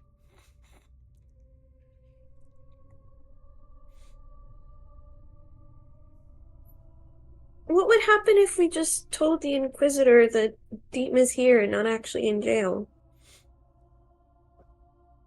Oh. Shit. Are you asking me that?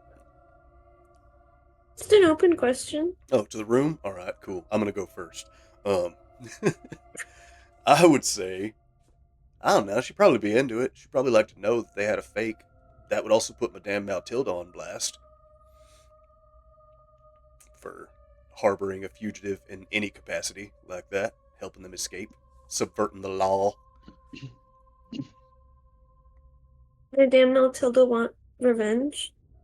Oh, near constantly for anything too. Like, hell, didn't you stab through her electricity barrier thing that she had during that week 3 of the games? She probably holding a grudge on that. Chrysanthemum trying to Really? counterspell her stuff. She probably holding a grudge on that.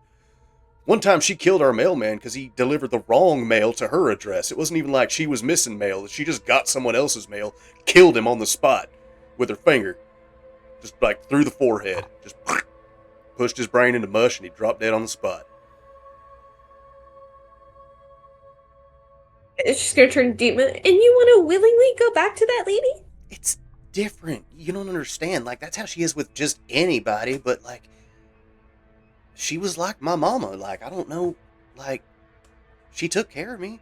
She saved me from that hellhole that Hogwarts described. Like, everything she said, I gotta pretend like it sounds great, but it sounds like a nightmare. All of it's just terrifying as hell. But Madame Matilda, I got to be the sword to the Great Witch. Like, that was an honor. And yeah, like, there's some stability there. There's some safety. So you're pretending to miss Belcrosh when you talk to Hogger? Yeah, I don't remember shit about Belcorosh at all. So I can't even miss it. You went from one hellhole to another. No, Netherglaze is nice, honey. Have you been? Oh? Oh, it's so beautiful. And while Madame Matilda might be a monster, she runs the place for the community. She's into vying for power. She's not just wanting to kill everybody for the sake of doing it. She wants to get stronger. Inconsequential things like a mailman or 2 or 3, that's just they should Three? honestly, it's wild they keep making that decision. After 2, that's just, they're asking for it at this point.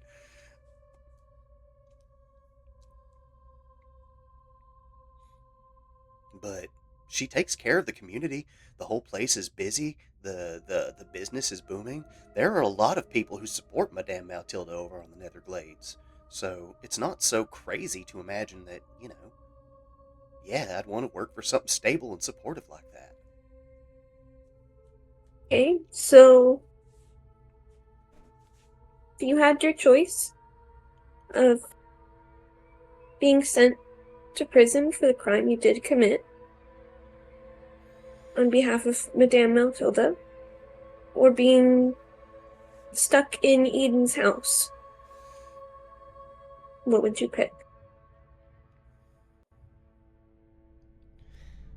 I have to think on this. I'm not trying to dodge the question. But since I know I have to answer honestly, I honestly need to know what I would choose, because that's kind of a conundrum. Because, like, on the one hand, if I go to jail for Madame Matilda, or go to jail, that's going to fall back on Madame Matilda. they're going to know that she set it up for me to escape. And that'll look bad for her, which makes me look bad to her. So, yeah, I guess I'm going to have to say stuck here in Eden's house for now. I'll have to work. Maybe you guys, like, would y'all like to talk to Madame Matilda sometime? Like, you've only had secondhand experience to her ways and methods, so, you know, Are you able to get a direct connection with her? not like, no, but like I could, if given permission to set it up in some fashion, if y'all had a way to communicate, or hell, if we could all just go to the Netherglades sometime for like one of the weeks of the games, I could stow away on one of the boats and I can get you an audience with her. We're not returning you to the Netherglades freely. Nice try. Well, I had to try. Well, it's almost working. Can we shoot her yet? Tugging at my heartstrings. Well, that's where you gotta cut them. Just remember My the look. heartstrings? Well, from what she's tugging at, anyway, you sever that connection. I don't know. The way I imagine it is very much like it's like a heart with unwanted strings that she's pulling at. But if they're ones like, we're getting into anatomy here. What I don't know much about biology, but what I do know is that she had no problem laughing about the fact that she killed your best friend on this isle. Didn't bother her one single bit. She's looking to preserve her own self. She's looking to get back to Madame Matilda as soon as she possibly can. Girl's riddled with Stockholm Syndrome. We either need to get her dead or a therapist. But Yeah, you're here, and I'm treating you nicely, and you're still trying to say things to trick me. I'm not And- trying to trick you per se. I'm trying to convince you of another way of life. It doesn't always have to And be you this still- good guy thing. You can get power too. You killed Gary. How can I ever forgive you for that? He's not even really dead anymore, right? Like, didn't you guys kind of... Actually, I guess you wouldn't know that. I was gonna be like, wait a Yeah, minute. no, she doesn't know that. Just kidding. Well, I mean, like, he's a Buddhist. They believe in reincarnation, so he's not really dead, you know? He can come back. He can't come back. What do you mean? The reincarnation. He's probably like a grasshopper somewhere, living his best life, chewing on a leaf. Well, then maybe you should join him in that. Hey, she says, and Hex chuckles and walks up, and he's like, I like the way you're thinking. If the choice you make is to stay in this house, wouldn't you rather be a grasshopper, chewing on a leaf, living your best life? No, because I can't escape being a grasshopper. I can escape here, and I will. Okay? Oh, alright, that's what this is about. Yes, You're only here because you think you can escape. I'm here because I know I can escape. As long as Hagra lets me live, I'll find a way out of here. I don't think I can let you do that. Hex gets even closer. What you thinking, boss?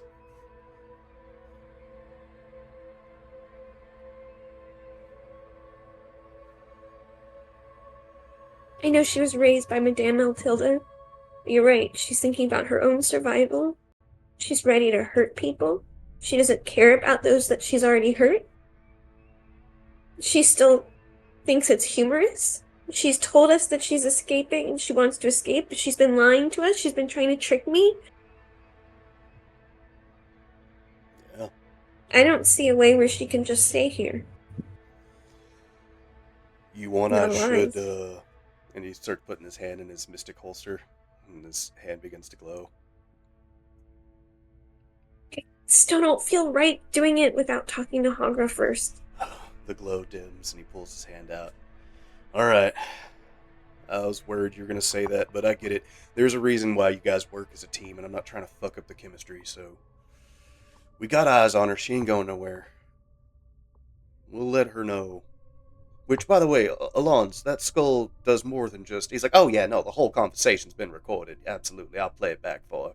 And Deema starts freaking What? out. She's like, what? You can't, like, what? You can't tell Hagra. And she's like panicking that you guys are going to out her to Hagra. I mean it, I'll actually be good now. I'll actually be good. The eyes just keep flickering red. You had your chance. It's too late. Fine. She's gonna get up and bolt for the door. Yeah, no, I was about to say Eritrea was probably gonna like put her dagger to her throat or something. Hell yeah. Um, Make me an agility or finesse reaction roll to her getting up. And if you can beat a DC, I think her difficulty... Actually, she's missing an eye. It's not 18 anymore. We're going to say it's 14. And she's Okay, restrained, so you'll have advantage. may I add my alert/good reflexes experience? 1,000,000%. If not now, when? Oh, Let's go! okay. So tell me exactly what that looks like then, as she's starting to get I had to unmute for.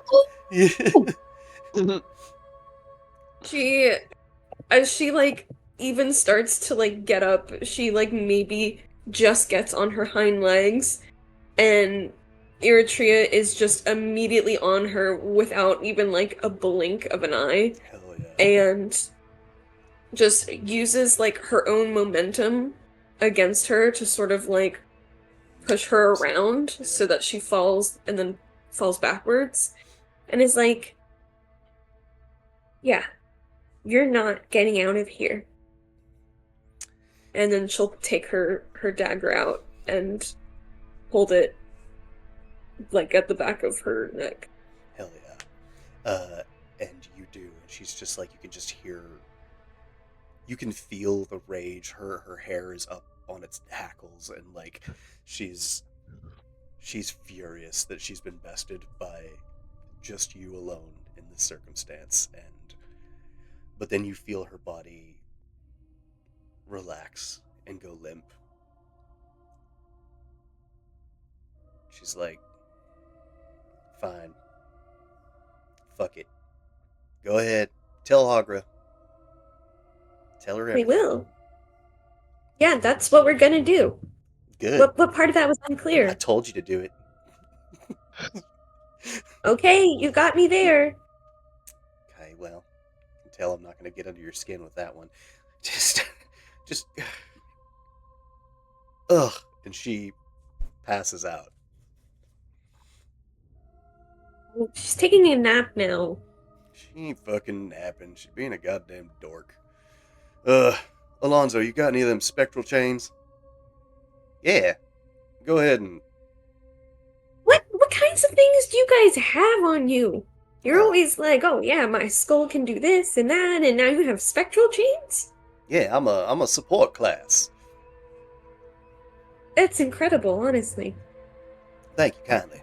He pulls out a what looks like just like a piece of like rubber hose, but it's just see-through translucent and like a glowing green. And he swings it and throws it at Deema, and once it hits her, it's like those snap wrist things, those little snap bracelets. Yeah. And it just binds around her torso, and she's faking asleep, and she's like, "Ow, god damn it! That's like getting smacked with a bungee cord. What the fuck?" Yeah. And every time you try to resist and push, it's gonna dig further into your skin. So I suggest you just hold still and relax. Sound good? But don't worry, your circulation will be fine. All right. And yeah, I think Eritrea would just probably hang out with them until Yep. And that's how y'all will spend it. It will be in silence. Y'all can just chit chat, getting to know one another, and we will move scene back to outside, where Hagra would now be returning from her date. Slippy went off to meditate, and yeah. So as y'all are sitting inside, you can just hear the sounds of like Eden and Hagra kind of talking in the distance, so you know that they're coming back.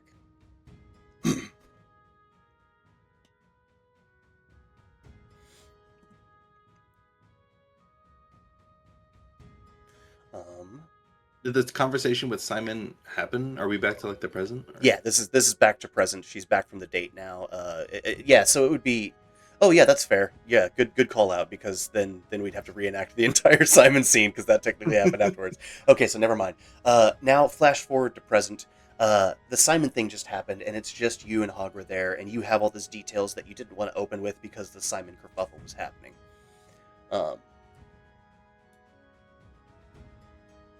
Yeah. Hey, Hagra. We need to talk about Deetma.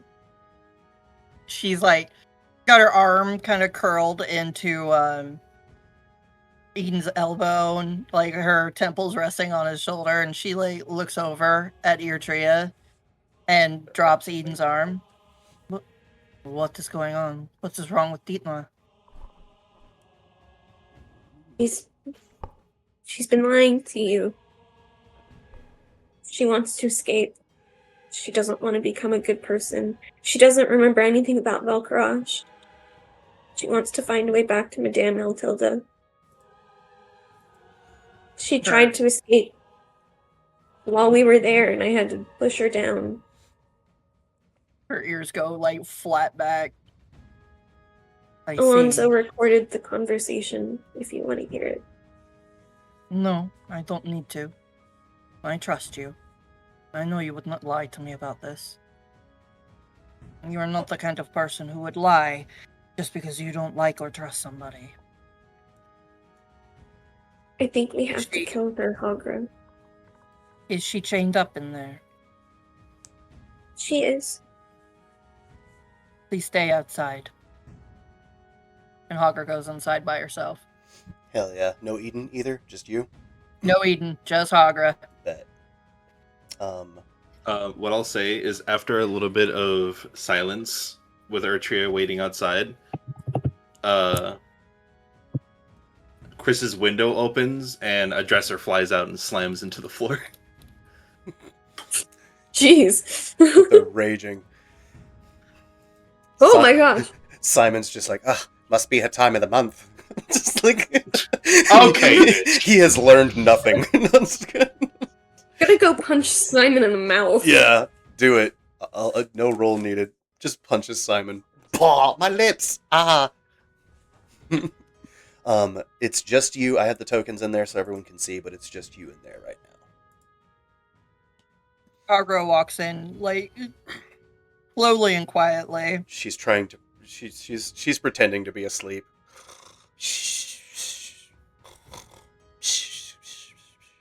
I know you're awake.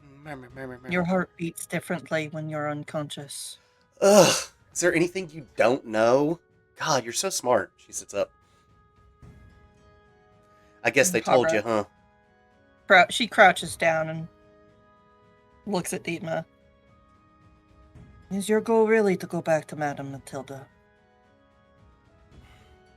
I already got busted. Yeah, it is. It's a safe space that promises strength, and you would fit in so well. I've heard you that could before. go with me. She reaches out and cradles Dietmar's right cheek. Kind of looks at her. There's almost like a weird sadness in her eyes.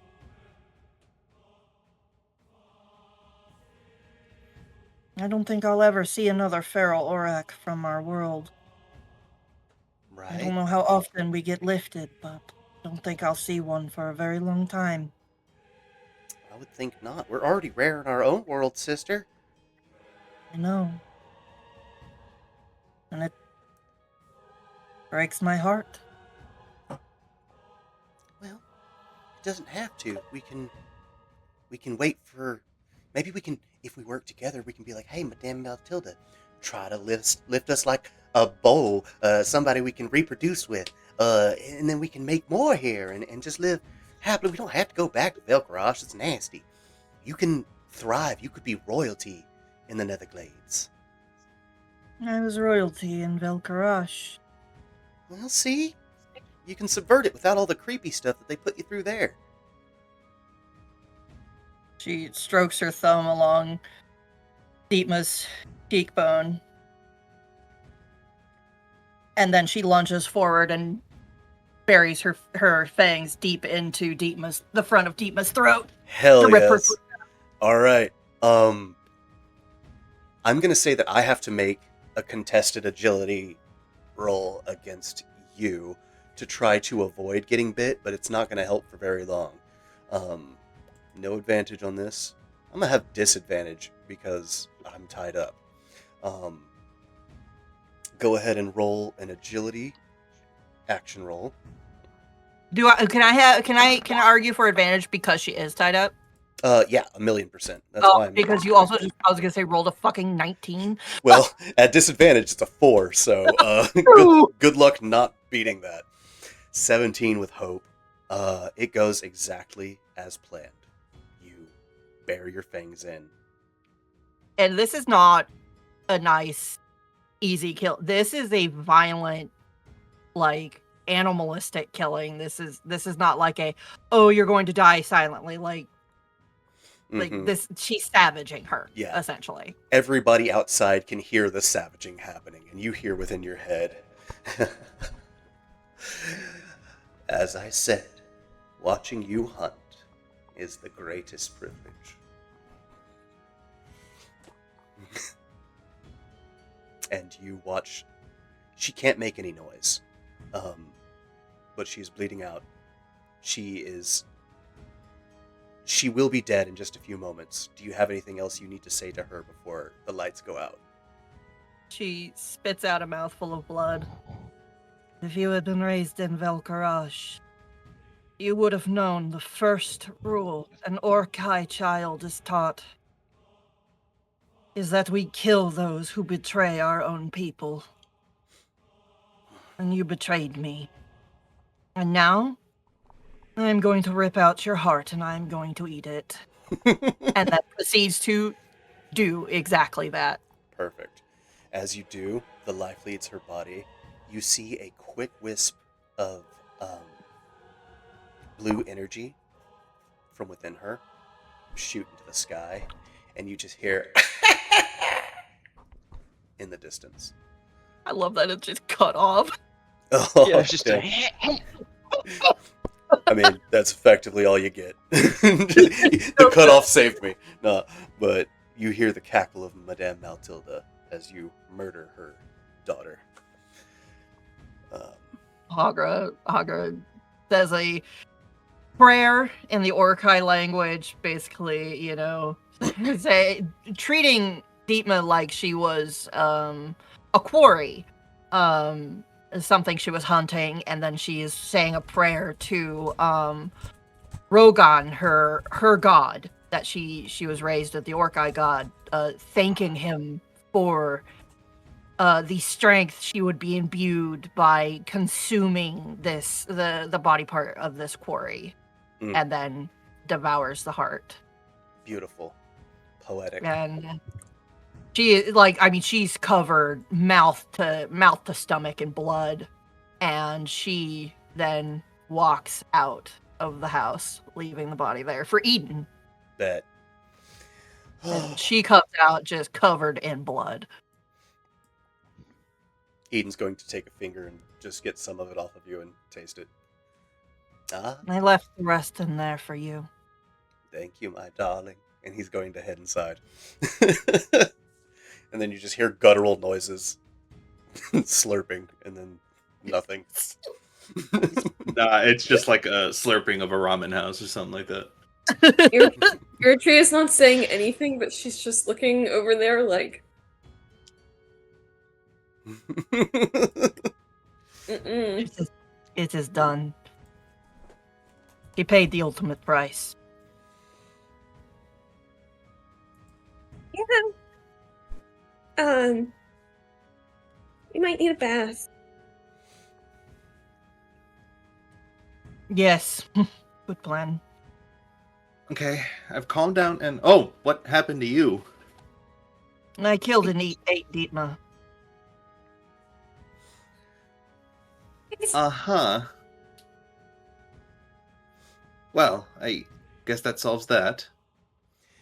Weren't we... You know what? I think I'll just get filled in later. I can fill you in now. Easy, quick. Sure. She was going to betray us, and for the price of that betrayal, it took her. She paid for it with her life. I see. That is what Orkai do to those who betray the clan. And she was Orkai, and she was Mirkin. She's lucky I did not choose the Mirkin way of killing her, which would have been setting her on fire while she was alive. I see. Hey. Are you doing okay, Chrysanthemum? You Do you know, need a new dresser? she turns back to look at the dresser filled with all sorts of random colored clothes. I think I just need a new wardrobe. And, you know, surprisingly, after all that, I feel like lighter. I feel like I could fly now, you know? Like, my head is clear, there's a pep in my step, like, despite all the things that happened, I feel like after that, I feel more connected. I don't know what it is, but I guess I just let it all out. You were burdened by the expectations of other people. And now you are not burdened by such things. You are able to become your true self. Are Hex and Alonzo still over here? Yes. I think seeing this rat coming over, Eritrea would jump onto the closest one, which looks like Alonzo, and being like, "Oh my god! Ah!" Oh God! Alonzo grabs you. He struggles because he's weak, not because you're heavy, and runs towards Hex and jumps on him. He's like, "There's a rat, Hex!" He's like, "Get off of me, both of you!" Just like, There's a rat! get it, kill it! I'm not gonna kill it. No, It's clearly detached. Yeah, see? God damn, Alonzo. Child. You work with bones and teeth and shit. You can't deal with rats. What is happening? Whoa, His name is Bruno. Hey, Bruno, what's up? And it just kind of looks over at Hex and just and gives like a little nod. Wait, this is yours? Yes, He's so cute. She's I gonna found kneel something. down. Eden. Spiders killed his parents. Oh, that's so sad. Be like from between Hex's antlers, Eritrea would be like, "Oh, he's actually kind of cute. How are He you gets gonna keep bigger. fresh?" What? Yes, he is one of those what are they called? The rodents of unusual size. Yeah, them big mothers. Like imagine he- a capybara times 2. Like just big ass mother. Big size Yeah, of no. big. She's Yes, now he's- just clinging to the antlers instead of peering between them. She's like, "Oh god, no!" It's alright. Chris is giving it scritches. It's nuzzling into that. Thanks, guys. I really did like being a part of the group. I don't want to be left out there after my parents were murdered by spiders. Aww. Yeah. Aren't Do you want just to a stay darling? with Chrysanthemum in her room? She has so much space now, Ooh. Right. and it might be He nice threw the dresser out. you to have a little pet in your room, Chrysanthemum, for someone to talk to as well. Sure that thing. way, pressure won't kill it. I will be going to have a conversation with Brescia. Yay, she's a cat. I'm sure this one will have more enlightening things to say than certain people. Oh, most definitely. Especially if it's spiders. All they really do is go like, I can't hiss very well, but that's if I could do it, that's what it would sound like. It's You're going very to funny. crawl up on your shoulders. I like your skin. It's good for my nails. Look at that. For the grip, I can just climb right up. Just like kind of Well- filing his nails by kneading on your shoulder. Well, I do try to take care of it. Just leave my hair alone. Oh, please. of course. Yes, no, I'll stay out of it. Unless I see bugs crawling in your hair, do I have permission to get bugs out of your hair? I love bugs. Oh, of course. Bitchin'.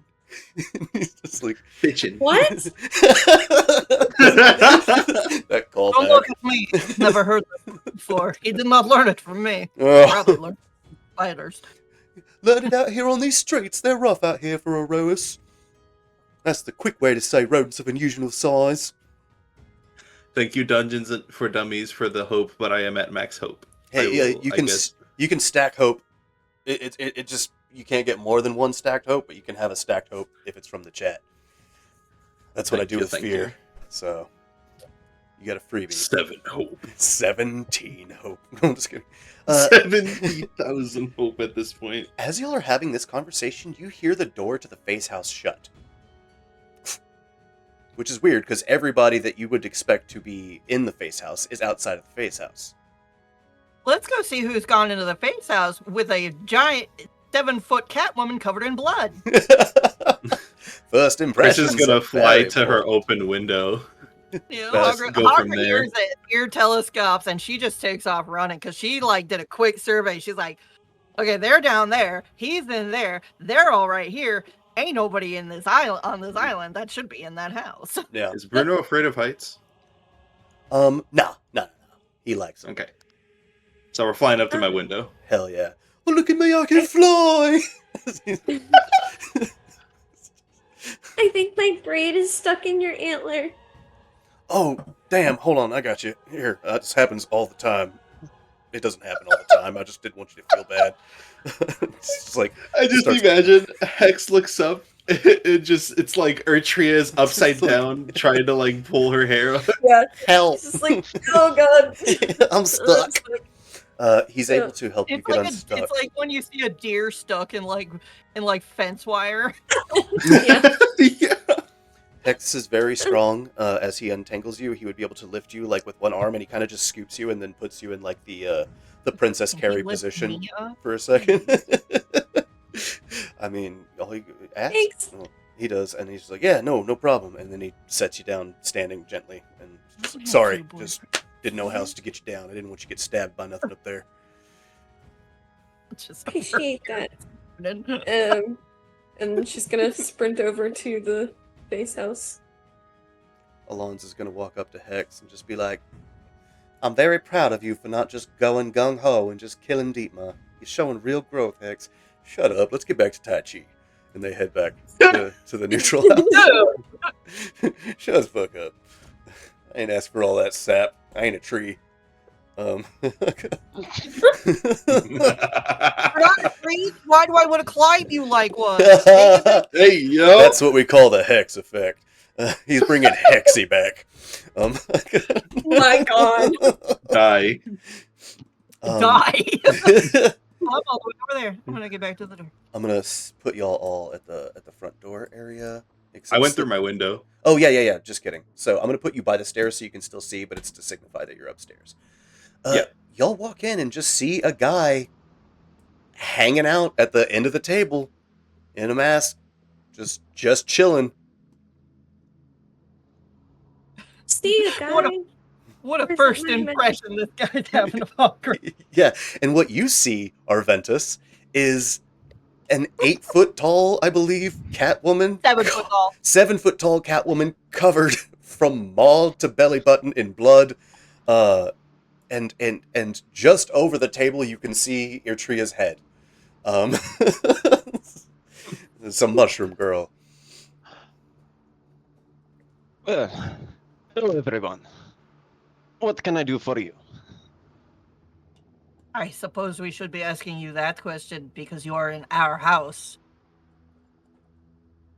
Oh, I did not realize that this house specifically belonged to you. I thought it was the house for all of the faces. Are you a face? Is Well, I would hope so if I'm inside of this house. where are you? Now, may I ask, why is the very large Catwoman covered in blood?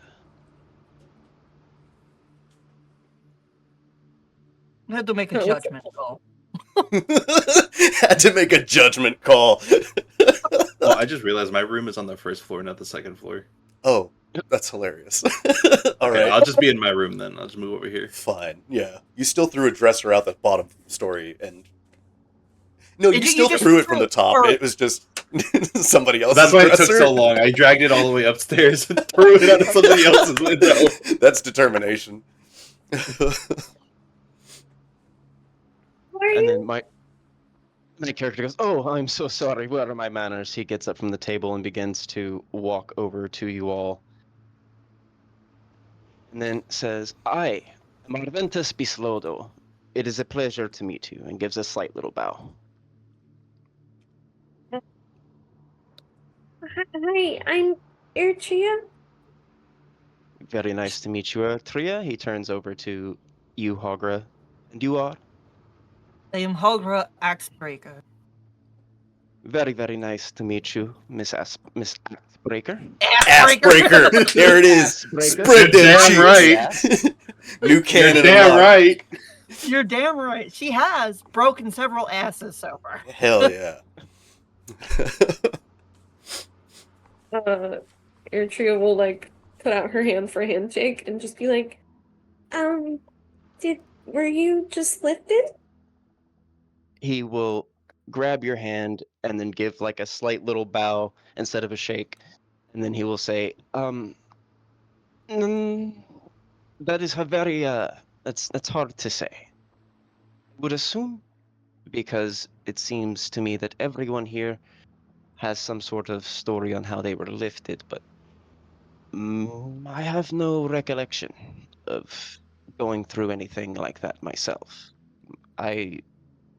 My memory only goes back a certain distance, and that was whenever I first started participating in the games. So you're an established gladiator already. Is, Well, that makes so it to easy. speak. It means we don't have to have you trained. So, I suppose it does come with its conveniences, yes. I'm so sorry to interrupt. I just, when did, Your mic's cutting out if you're but like, talking. Sorry. she's just like, not to be rude or anything, but like, why are you here? Well, I have a particular mission that I'm on, but I was instructed to come over to the Face House and meet all of you. So here I am. And from what I understand, I do not believe everyone is here. I only see two of you. I was told that there were more. Sorry, I was cleaning up the. Who's that? Oh, hello. Just as I had told these other two, I am Arventus Bislodo, at your service. And you are? I'm Chrysanthemum. And she Very, puts very nice to meet you. the barrel of her gun down and uses it a little bit like a rest. Do you guys know him? No, apparently he is part of the Face House. I see. He's a gladiator. Hearing that. Oh, go ahead. She's gonna float on over and extend a hand. He goes and he takes your hand and he gives the same kind of courteous bow that he gave to Urtria. It is a very heavy hand, so when you take her hand, she lets the weight go on it, and it is like 40 pounds. You Sorry. are quite the hefty woman. No offense. No, it is okay. I'm made of stone. What's that? A new recruit? Belle and Bud come walking in. Oh my God, Arventus! You two would know Hello. each other from being participants in the games. Okay. Yo, he's from the Midgate Isle. Hi. Were you traded? Did we lose somebody? Where's Slippy? I can't lose Slippy. Slippy's I am meditating. Go ahead. No, I was just saying Slippy's in the other room meditating. It's fine. Yes, it is very nice to see you. Very nice to see you both again. Yes. I was just in the middle of explaining to them why I am here, and Oh. was explaining to them that I'm one of the newer additions to the Face House. Oh, hell yeah, y'all. We have secured quite the win. This is good. Well, I need to go do pregnant lady things, so I'm gonna leave y'all to it. But I just saw my tokens over here and wanted to introduce myself. Okay, thanks. Bye. Click. Okay. They were just At the some entire point, conversation. Yeah. fine. Did you have something for them before they left, or? Oh, she was just gonna say, like, Belle, at some point we need to talk about your future baby, man. Yeah, Probably. absolutely. Yeah, they're baby man. They don't even know. Maybe we'll see. We'll see how that plays out. But she does hear you, and she's like, oh, "Okay, yes, we'll talk. We'll talk. My door's open. Just come knock if you need anything. I'm just in here doing push-ups for the baby." It's closed, but okay. Doing mountain climbers for the baby. Okay. I feel like it's not for the baby. First time mothers, am I right? No, I'm just kidding. So you have a mission? Indeed, yes, yes. Well, the first part of it was to come here and meet you all. And as for the rest of my mission, before we get into that, I just want to make sure that nobody has any problems with my being here. I would like to get anything like that out of the way. I have You no mind issue. if you mind Oh, if I go sweep ahead. you? Do I mind if what? Do you mind if I have this broom? And like when I sweep it, it can show me if there's magical effects around people. Do you mind? Of course, of course. Feel free. And she's just gonna like lift the broom and like kind of like tickle your chest a little, and then be like, "Okay." Just hitting his chest, you reveal nothing of magical intent besides their natural aura, because of their species. They're an Aetheris, which is imbued with some type of innate magic, and you can see that. And Chris, you can see all of this because of arcane sense. You can see also that his weapons also illuminate with magical hues.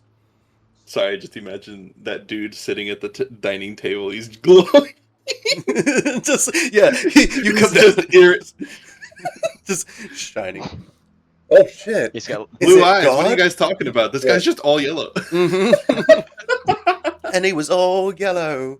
But Is the color of the Aetheris yellow? no, I'll actually let Mickey choose what. Yes, so the aura and the eyes that you would see are an electric blue with like wisps of almost a sea green that kind of move through it just to basically show you that it is a wisping and moving aura. But the eyes and the aura are of the same color and they're like an electric blue and mix of sea green.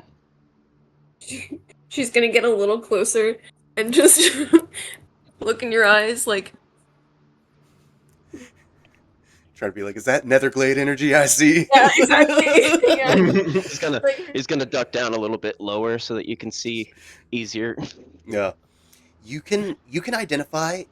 So Eritrea, what you notice from this is the colors that were described seem to be equivocal to both Æther Isle green and Netherglade blue mixed together, and that's all you can make from that. It doesn't seem like it seems like it could be similar energy than you've seen, but you don't know enough about arcane detection to be able to like, yes, that's 1-to-1, but as far as color association goes, very much seems familiar. She's just gonna step back, be like, sorry. Have you ever been to the Netherglades? You would have been, just so you know. Yes. During the games. Yes, I have, in fact. During the games. I have been there during the games and a few times outside. Has Madame Maltilda ever put magic in your eyeballs? She hasn't. Just No. putting that out there. I do not feel I would be able to have as charismatic of a personality or as much love as I have for the world if she had in fact done that to me.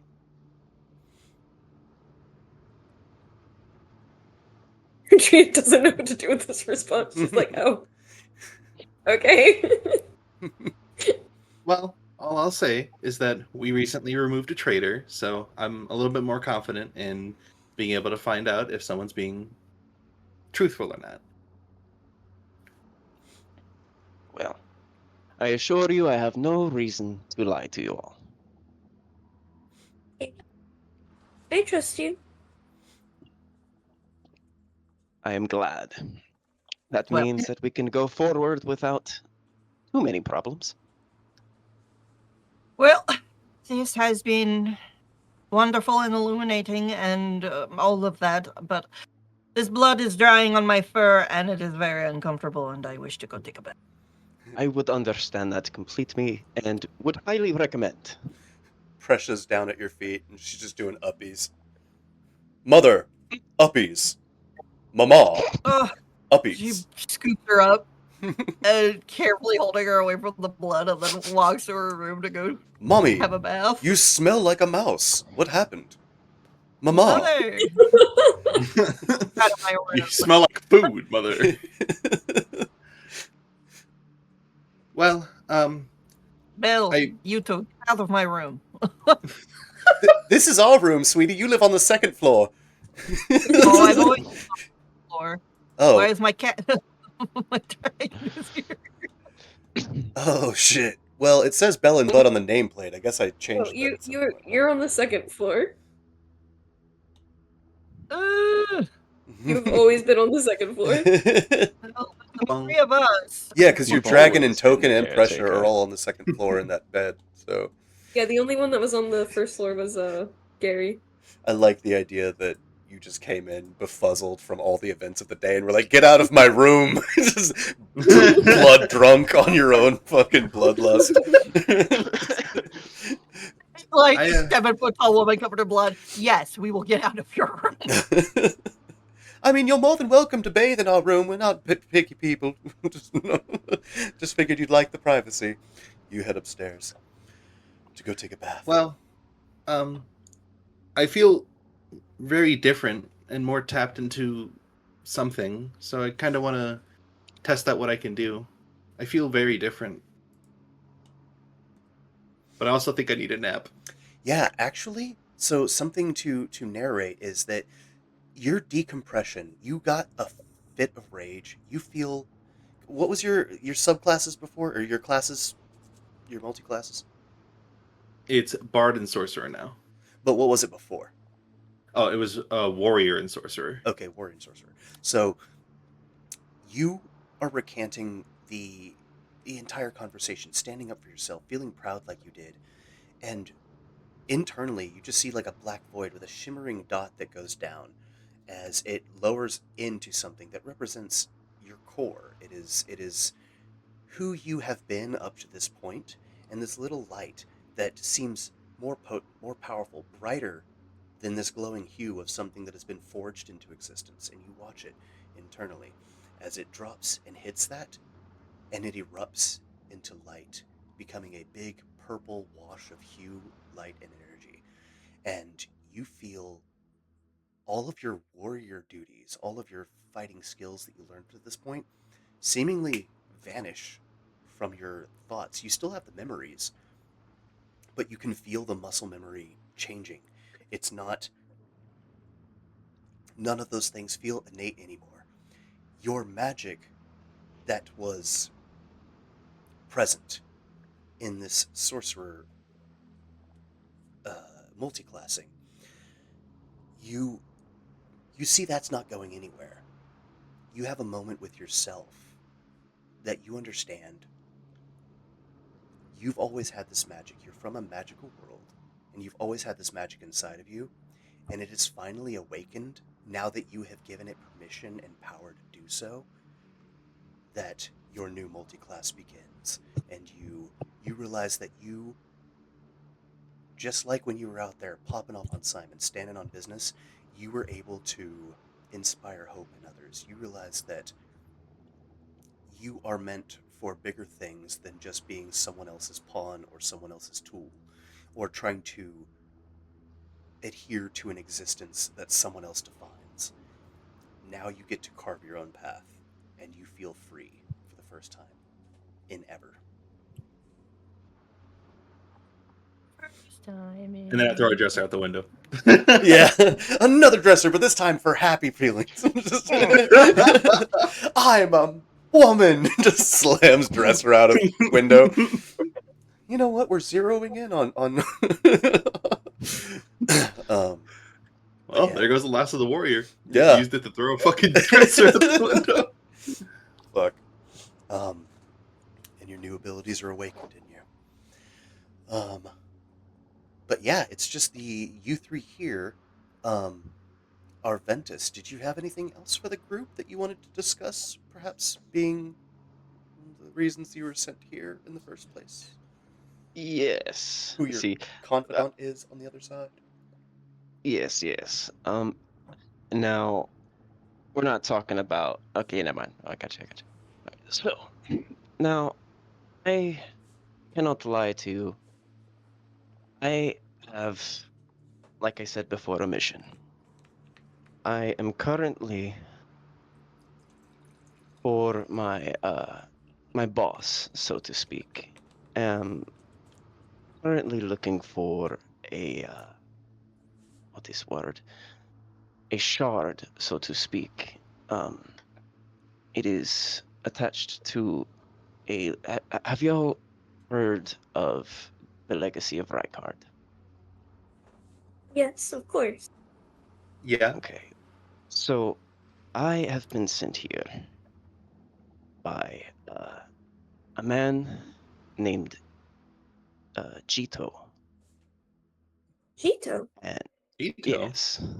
yes, he has sent me here, and I am currently looking for this one of these shards. I have an idea of where it is located, but I will be honest with you all, I do not think that I will be able to get there on my own or to handle this on my own. So, And you would know that Jito told you that they could be trusted and are already in pursuit of it. So, like, okay. it's more of like it is your mission, but the part of the mission is to rally the party and do it together. So that's very much on brand with what's expected.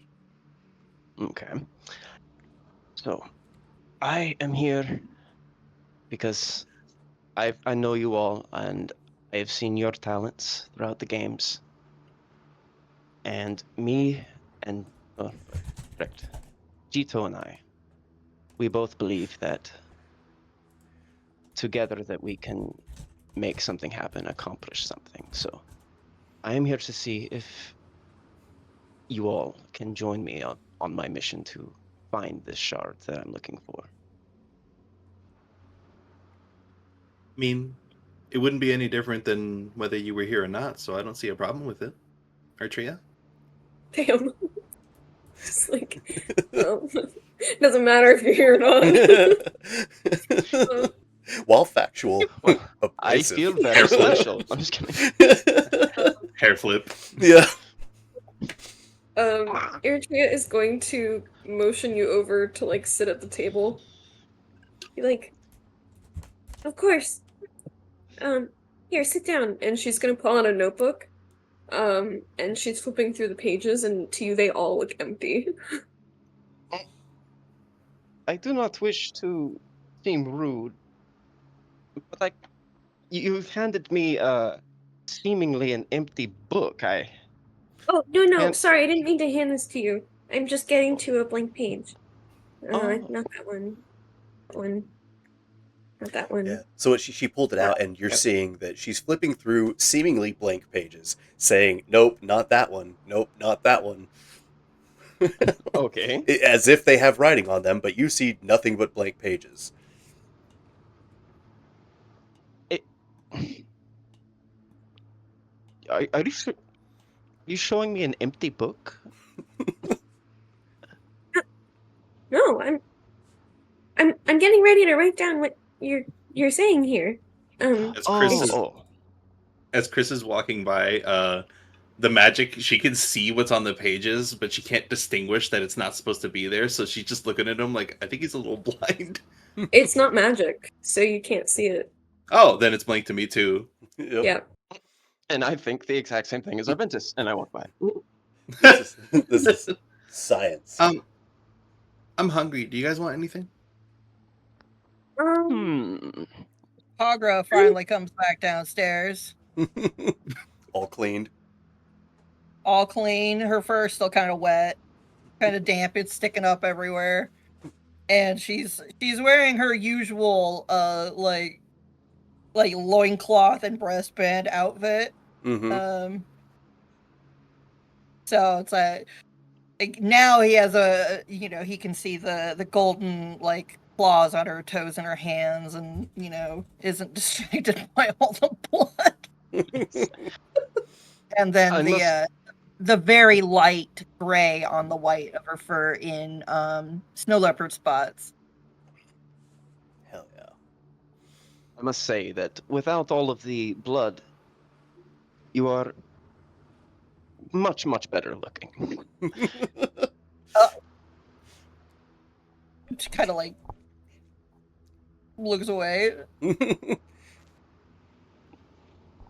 Resisting No. the urge to have Eden pop in your head and be like, I prefer was the gonna blood say- look. But I don't want it to be Girl, like you he's just put on a constantly cape. eavesdropping. Yeah, like, hey, they kissed. It's different now. Like, no. It's different now. They closed mouth teeth kissed. Ugh. I didn't know you guys were married. Jeez. Oh my god. How many rings on the finger? Enough. Arcane Basically. rings. No, it's okay.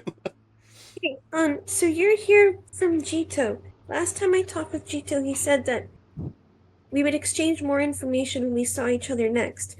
Does that mean you want some information in return?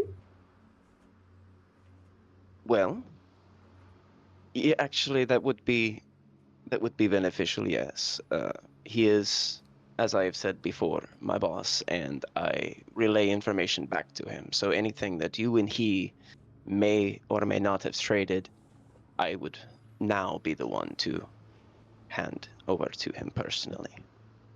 And you have a way to communicate with him that's private, right? Yes, I have a way to communicate back and forth with him that only him and I have. Okay, good. So this shard, I assume it's part of the legacy. Do you Indeed, it is. think you know where it is? I know exactly where it is. So do I. The Wait, you do? oh, Did I tell you? Because I might have messed up my lore. Damn. You go first, Eutria. Whatever she says is going to be canon, because I told Mickey something, and I'm hoping it's the same place. And I also got to remember where you found out, because I thought that we left the last shard piece up to mystery. When I went back to Schumann gave me more information. He said his people were working on it, and he found out where the last shard was. And he gave you a location, Dead. which was... He said that it is in Emperor Josh's palace castle thing. Okay. So instead, we're going to roll with that. That is what you found out. And it's... Now I want Arventus to give the answer that I gave them. And this makes the story even better, because now I finally have something to do with Josh. Hey, there you go! I didn't have anything planned for that man up to this point. That I'm just man's like, gonna be so sad when he finds out. oh man, yeah. Dude is standing gonna be on a AFK watch. in a closet Yeah. to this day. He literally is. He's just fucking smiling at a mirror in a closet waiting for his next appearance. Just it's unsettling. I hope the king is well. See Hagra again. Hell yeah. I hope the king is well. I assume this is what you think too? this information, I am not entirely sure where you have acquired it from, but I hate to be the bearer of bad news. It is incorrect. The last shard, at least by what I have been told and from what I know, And what you've actually Is- seen.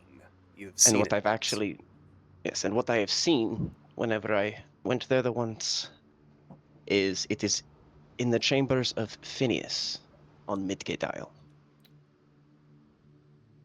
Oh, I need to go see him You've actually anyway. seen it. Yes.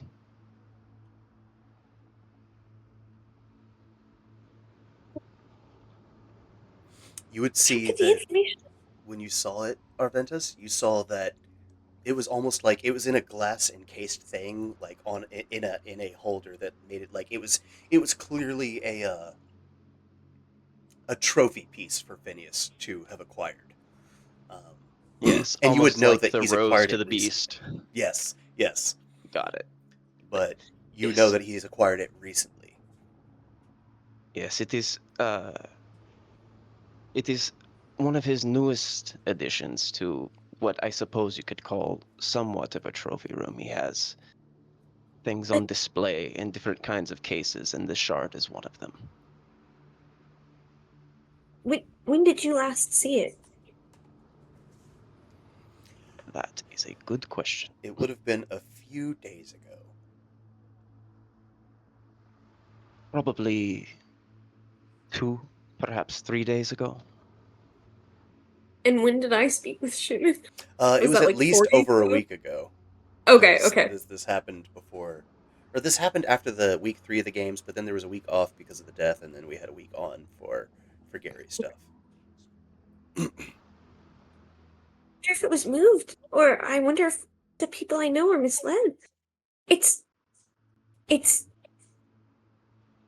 It could be possible that both of our information at one point was correct. I know that mine currently, the last, at least as of 2 days, 3 days ago, that is where I saw the shard. But it is possible that perhaps it was moved from where you knew it was to where I know it to be now. But I cannot say that with 100% certainty. I am not sure. Chris that takes makes a sense. swig of. Oh, Oh, good. good. Uh, Chris takes a swig of hard ale while being behind Ertria's chair. I mean, it could have been stolen or moved. Like, if it's just this recent and he has like this evidence, then someone else is. It could have been traded. I don't know. It just we know so little. I was just trying to figure out a reason to go see Josh for this. Wait, so you said that you need our help getting there? Wasn't this on the Midgate Isle and you were on the Midgate Isle? Why? No. I do not need your help getting there. I know where it is, and I know how to get there. But it is not a task for simply one person, even one such as myself. So, this is a task I have been given. As a part of this group effort, I am trying to acquire the shard, and my boss, Jito, he seems to believe that us working together could only be beneficial in acquiring the shard. So, I am proceeding to go through with what he would prefer. And are you guys wanting to keep the shard?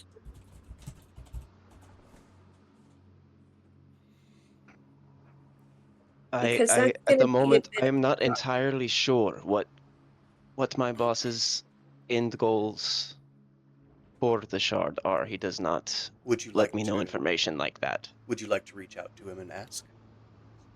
Yes, I would. And then I would proceed to pull out what everyone else would see as a red scry orb that would come out of my hand and then start to float around the table. Whoa!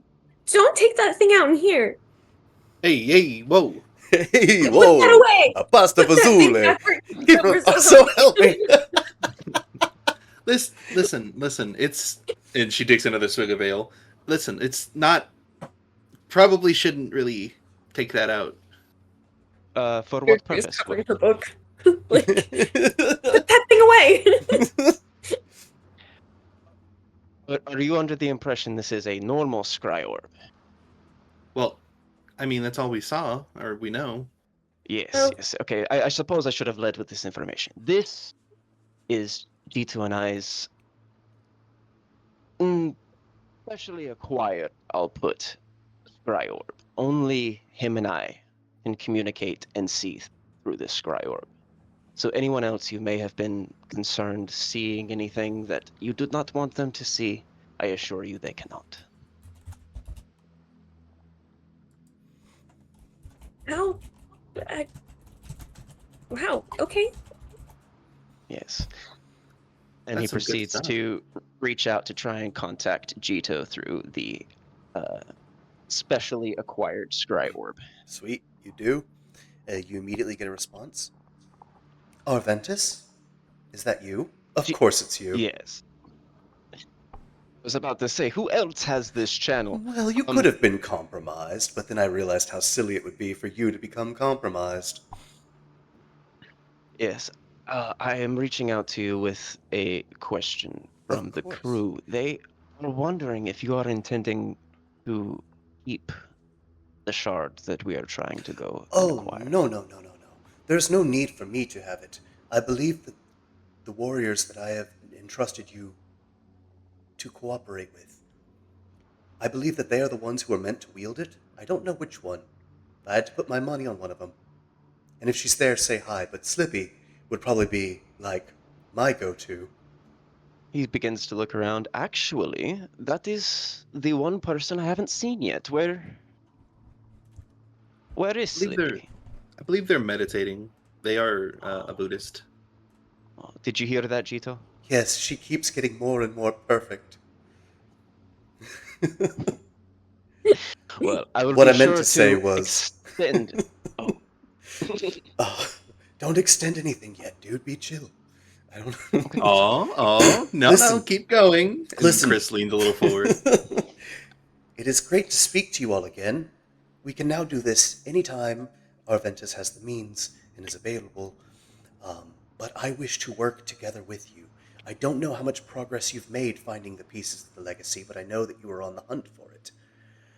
And I hope that with Arventus's aid, you can pinpoint the location as a team and liberate it from Phineas. It seems as if he has just come into ownership of it over the last few days after a long and arduous summit between the three organization owners and the chairman. I don't know if that was related to that. I just know that nobody could reach Phineas, Josh, or Madame Matilda over the last few days, and last any correspondence heard, they had all made it to the chairman's spire, where he resides. And then shortly thereafter, we saw Arventus and myself. We're two of many that are enlisted guards for Phineas Argento at different times. So we observe and we see a lot. We choose not to act, but rather to engage with others who are empowered to act. But... oh my god, be safe, Caleb. Watch out for tornadoes. I'm sorry. Yeah, I please don't want to be type safe. that, but that's worth saying out loud. oh yeah. One of the best parts about Arizona, no tornadoes. We just have haboobs. But that said, yes, I think he will make a good addition to your team in that effort. We saw the sword being the sword fragment being brought in, being put in its trophy case. I don't know quite how to penetrate the glass that it is held behind, but I think that you as a team could figure it out.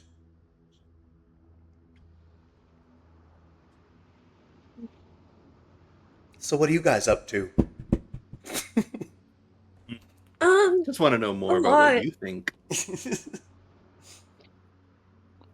It's nice. It's nice to hear from you. Likewise. And not in my brain because that's really weird. I'm sorry again. I'll never do it without consent for what it's worth. I appreciate that. It is one of the benefits to being a fungal type, though. I will say, has its merits. Ah, my soda pop. Can you reach me from where you are? No. Oh, never mind. Good talk. Now, does anyone else have any other questions for my boss before he goes? I am soaking in the tub, so I have time, but also I would like to relax. Oh, no, I don't think. We're not ready for that type of call yet. Okay. I guess there's a lot I want to know about Phineas, but I guess I could ask Arventus. Indeed. Au revoir. And he hangs up. Arrivederci. And he puts the scry orb back into where he pulled it from. Well, I hope that was at least somewhat beneficial for you all.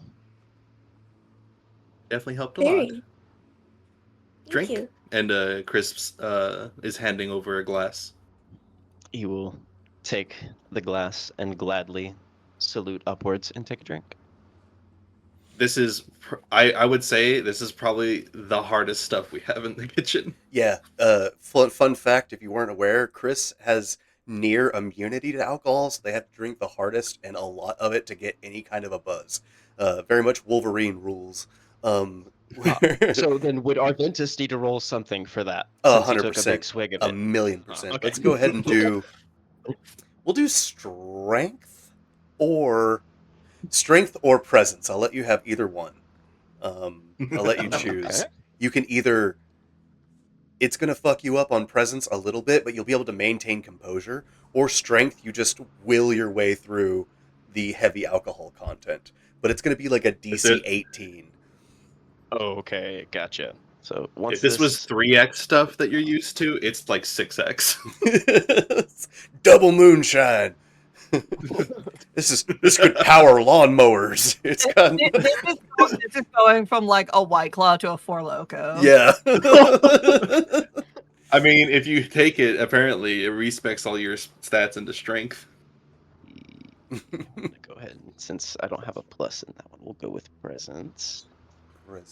A scary thought. Yeah. Hmm? Imagine if I multi-classed Hogger into something that lets me debuff people. Man, relax. Oh no. Relax. Yeah, imagine if you had someone that could teleport you somewhere or tie people down. Who would be able to do that? Oh my god. No, who? I meant like Hogra herself. I know. Like, I know you can do that thing, Yeah. but imagine Hogra could do that thing, but up close as just before she hits somebody. Hell yeah, Gets Caleb. up to them. Now you're vulnerable to physical damage. All right, now we get. So Caleb just gifted Arventus a bravery, which means if you rolled with fear, it now becomes a hope. So even though you didn't hit that 18, it's at least with hope, so you can add a hope to your resources. Thank you, Caleb. Right. Beautiful. Thank you, Caleb. Angel on my shoulder is a very appropriate username for yourself. Just saying. But you did technically fail. So right now, you're not schloggered, okay? You're not full blown drunk. But have you ever start an evening of drinking a little too strong, and then a few drinks in, you're like, uh-oh, I've gone too quick and can't go back. Yes. That's the feeling that you have right now, where you're just like, oh no, my words are slurring a little bit, and I'm so classy, and you have a little bit of slur to your speech. You might have. We're gonna give you a minor disadvantage on checks for the duration of this alcohol, which we'll call just until the end of the scene. Which instead of a D6, you'll just have a negative D4 to your rolls. But you are effectively hard buzzed, bordering drunk off that one drink. I probably should have asked what exactly I was drinking before I drank it. He puts a hand on your Oh. shoulder to keep you from tipping over. Oh, Yeah. sorry. I rock body. You have to drink a lot. I should have.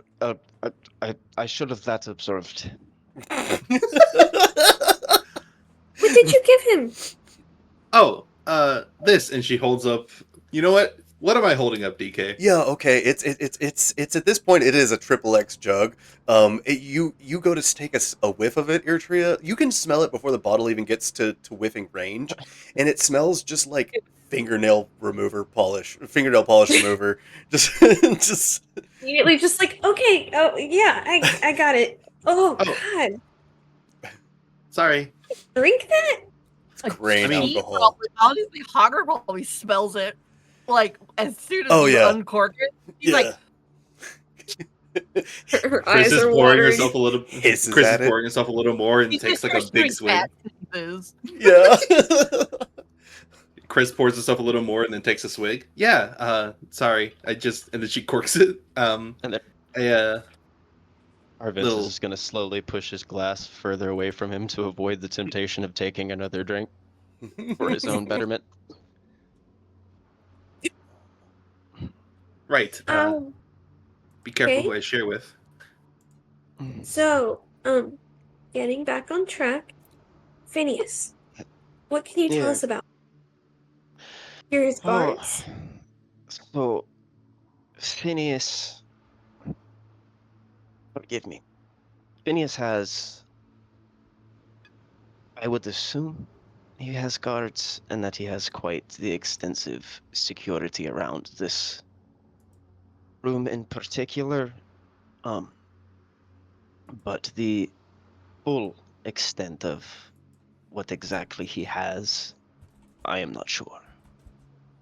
I know of some things, but not everything. No. Do you remember hearing about a girl named Allison? Yes, I do know of Allison. Do you have? Where is she? Sorry. No, go ahead. Sorry. Oh, I was just going to ask if there was something in particular you wish to know. She is currently on the Midgate Isle, isn't she? Yes. Indeed, she is. Alice? No. She is in this. You have a guess? With 10.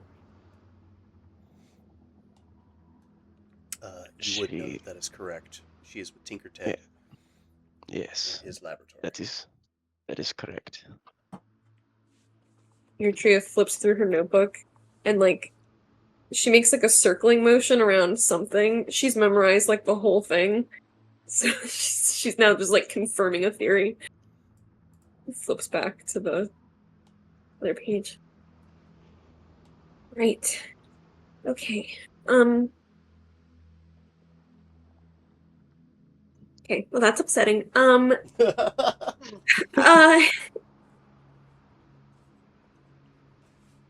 then What do you know? above table, would Arventus add anything that he may or may not know about that particular situation? Oh, that's fully I gave you that information to let loose as you see fit. Y'all have good camaraderie going. Absolutely. It was originally a bargaining chip if they didn't trust you, but it seems like they're being pretty trusting that I feel like So- anything that's on that paper that you want to tell everybody, you can. Okay, so right at that point, whenever you said that is upsetting, Arventus would respond with, "If you only knew." If I only knew what. Well, she is there on Midgate Isle.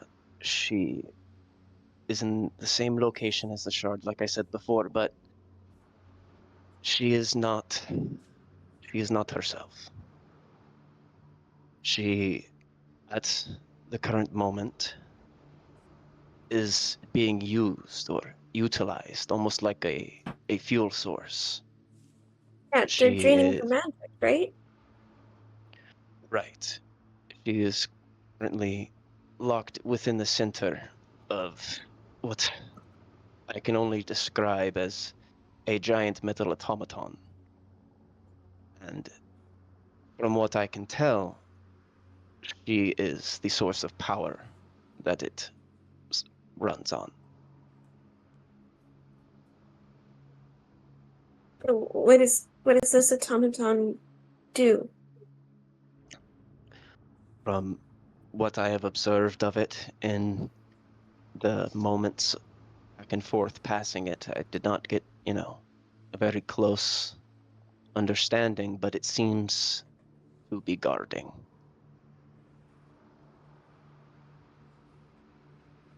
Guarding that room.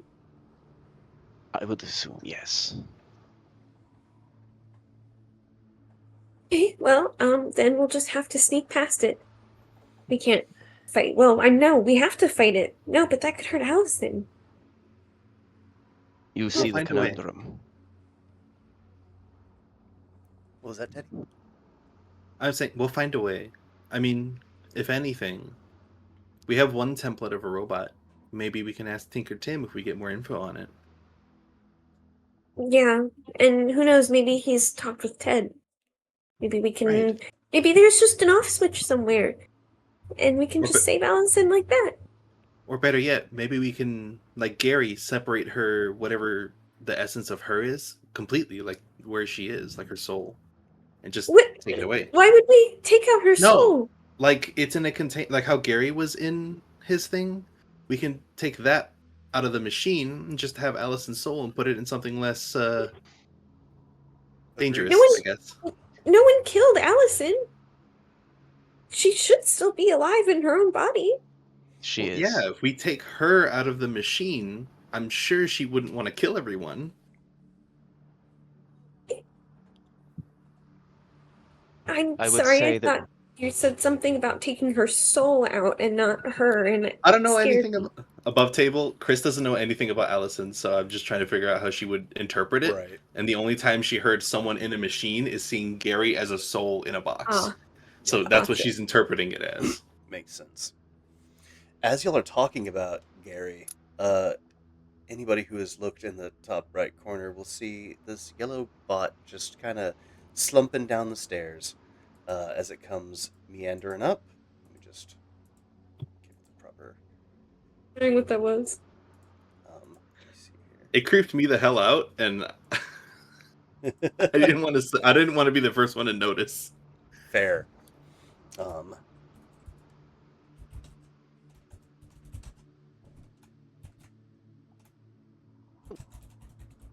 Second.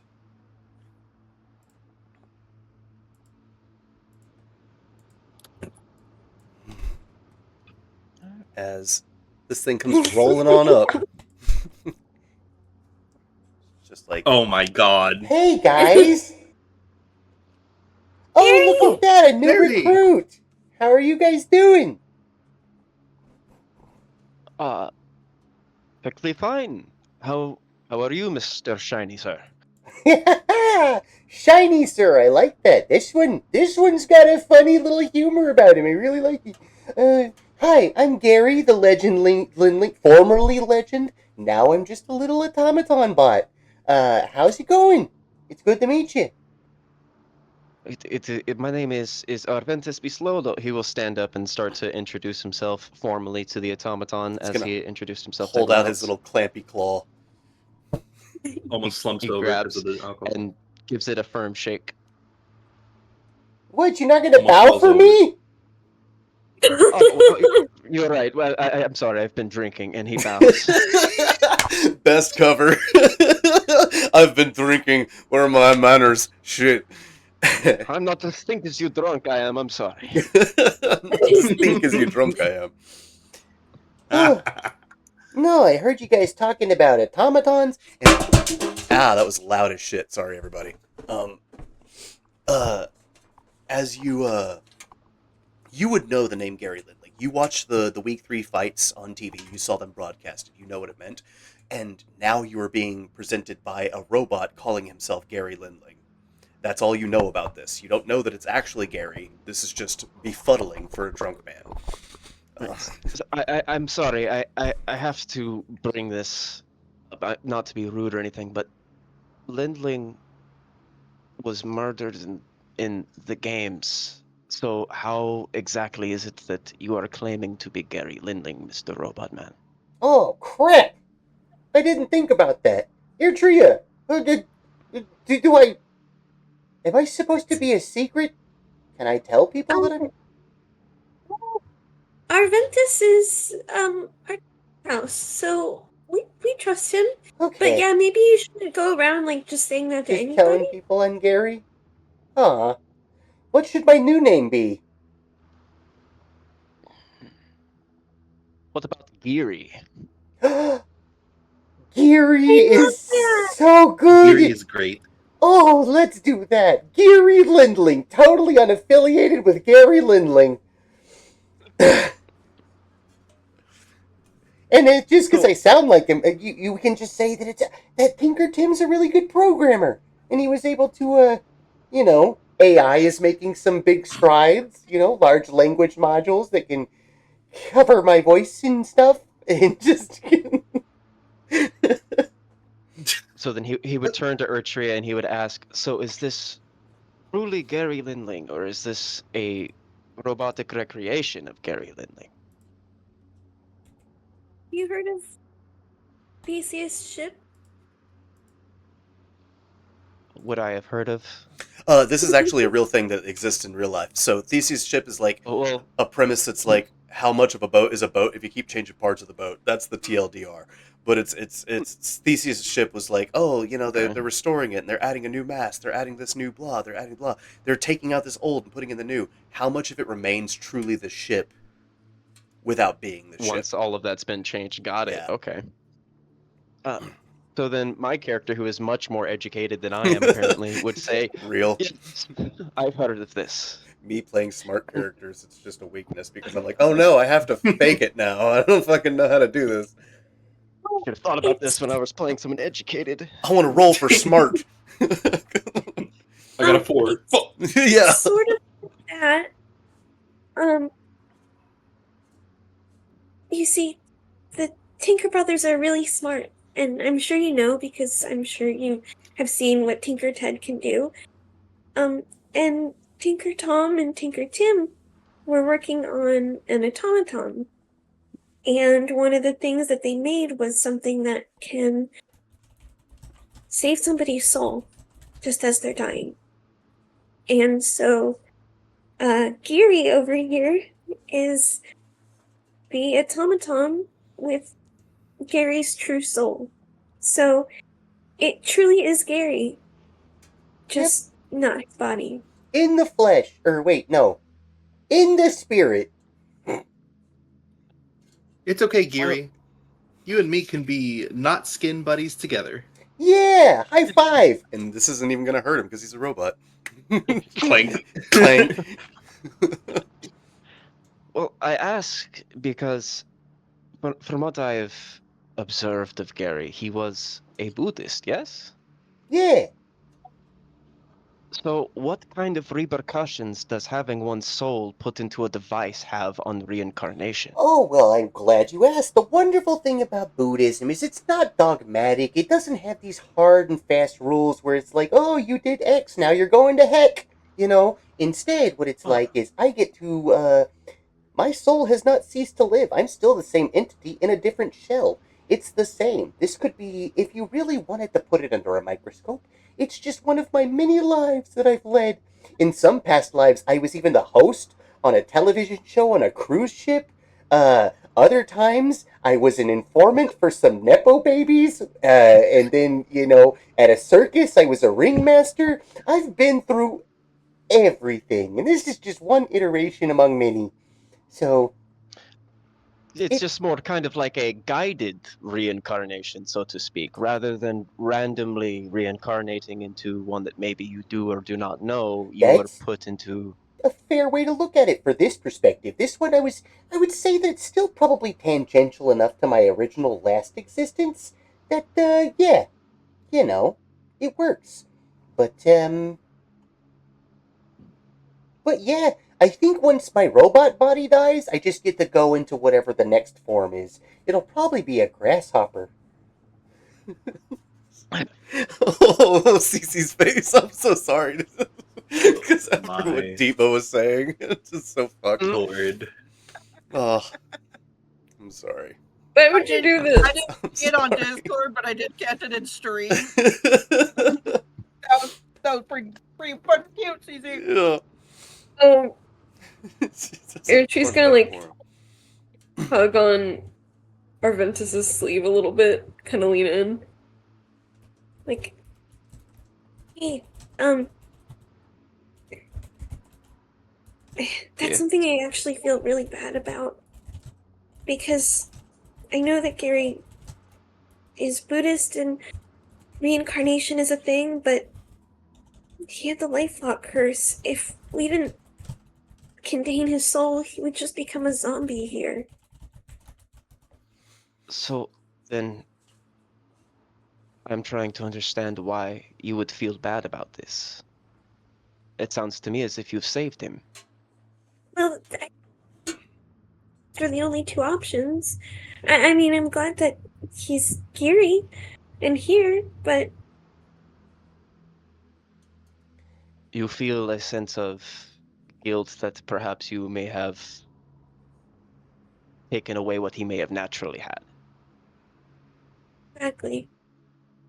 Oh Well- my gosh, no, don't feel bad. And he rolls over and gives you a hug. No, you didn't take nothing from me. I was How okay did with you this. hear that? What was that?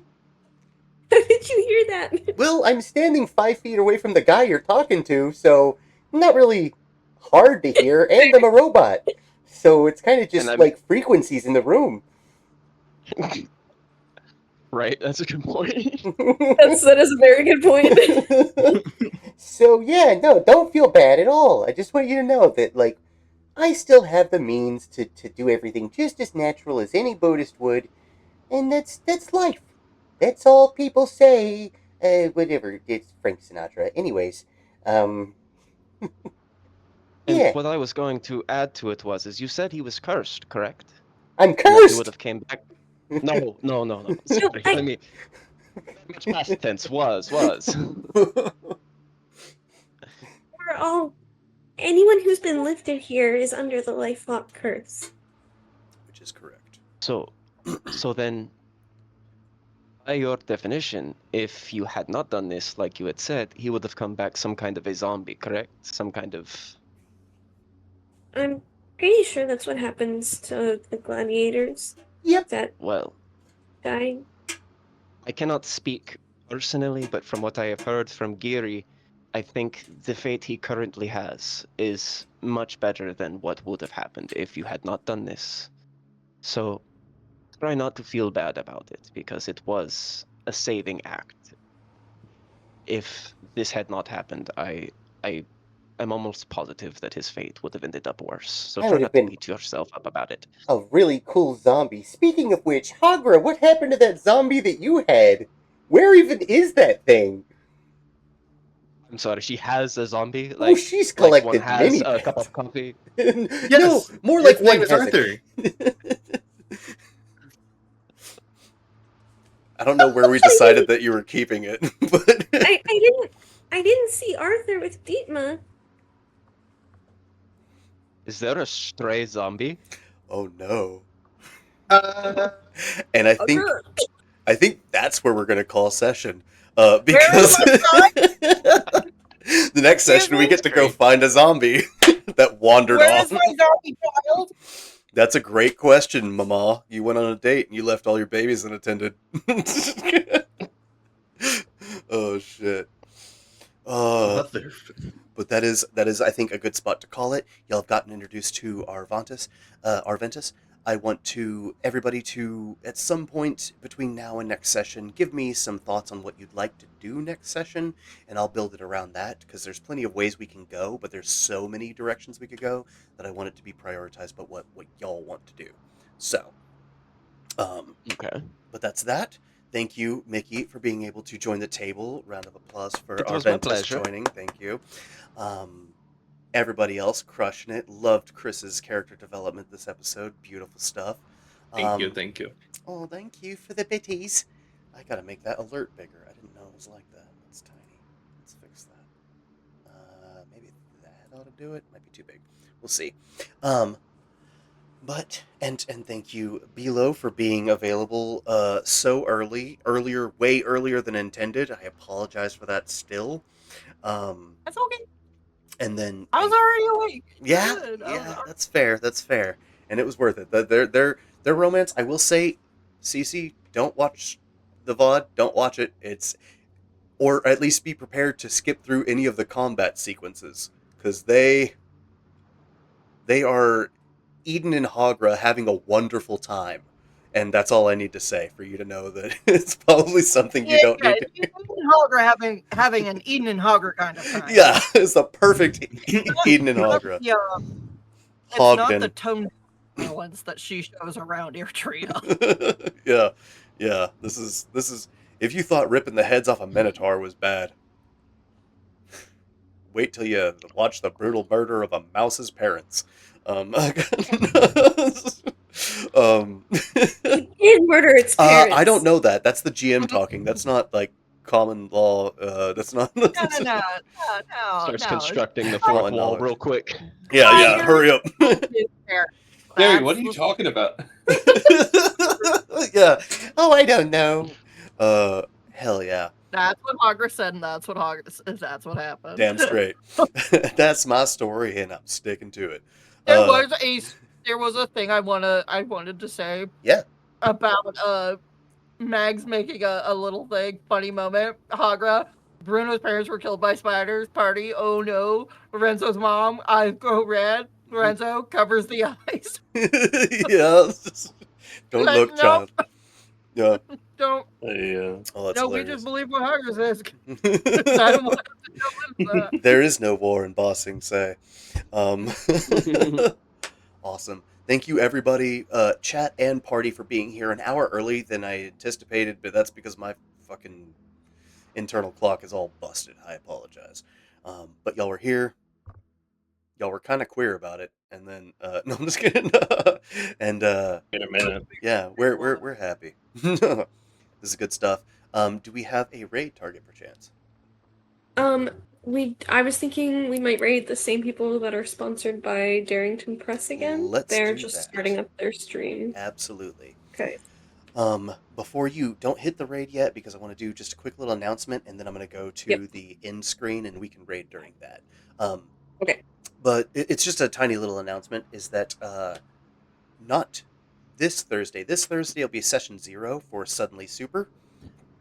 And then the next Thursday after that will be the first session of our Suddenly Super, where we will have familiar faces, Mickey and Cece, as well as Caleb in chat, Dungeons for Dummies, and Lady Vengeance in chat, Dungeons for Dummies. Or not Dungeons, she's just Lady Vengeance. I just am stimming now. So Lady Vengeance, who made our wonderful logos, by the way. Yeah, the four of them suddenly gaining superpowers from a freak accident in a lab. It's going to be super fun, super wild to watch them explore. That'll be, again, not this Thursday, but next Get in Thursday. on the next one, man. Hell yeah. Sign up. I think I was supposed to do this one, but it just didn't work out. Yeah, to be fair, when it comes to like the 3 shots especially, I try to do a lot of like camera focus. So if there's enough people I that did are willing find my to be on- webcam, by the way. You I did? did find my webcam. I did. Okay, because that's like a game changer and will expedite a lot of your placement and stuff because everyone So I have loves my the reactions. Hell yes. Hype. I'll have to make sure I do my makeup. If anyone can, it's you, Beautician. But I've seen you slay. But yeah, that's the game. I'm going to switch us over to the end screen after a quick little bye-bye. So, bye-bye, everybody. Bye-bye. Thank you for being here. Bye. Catch you around.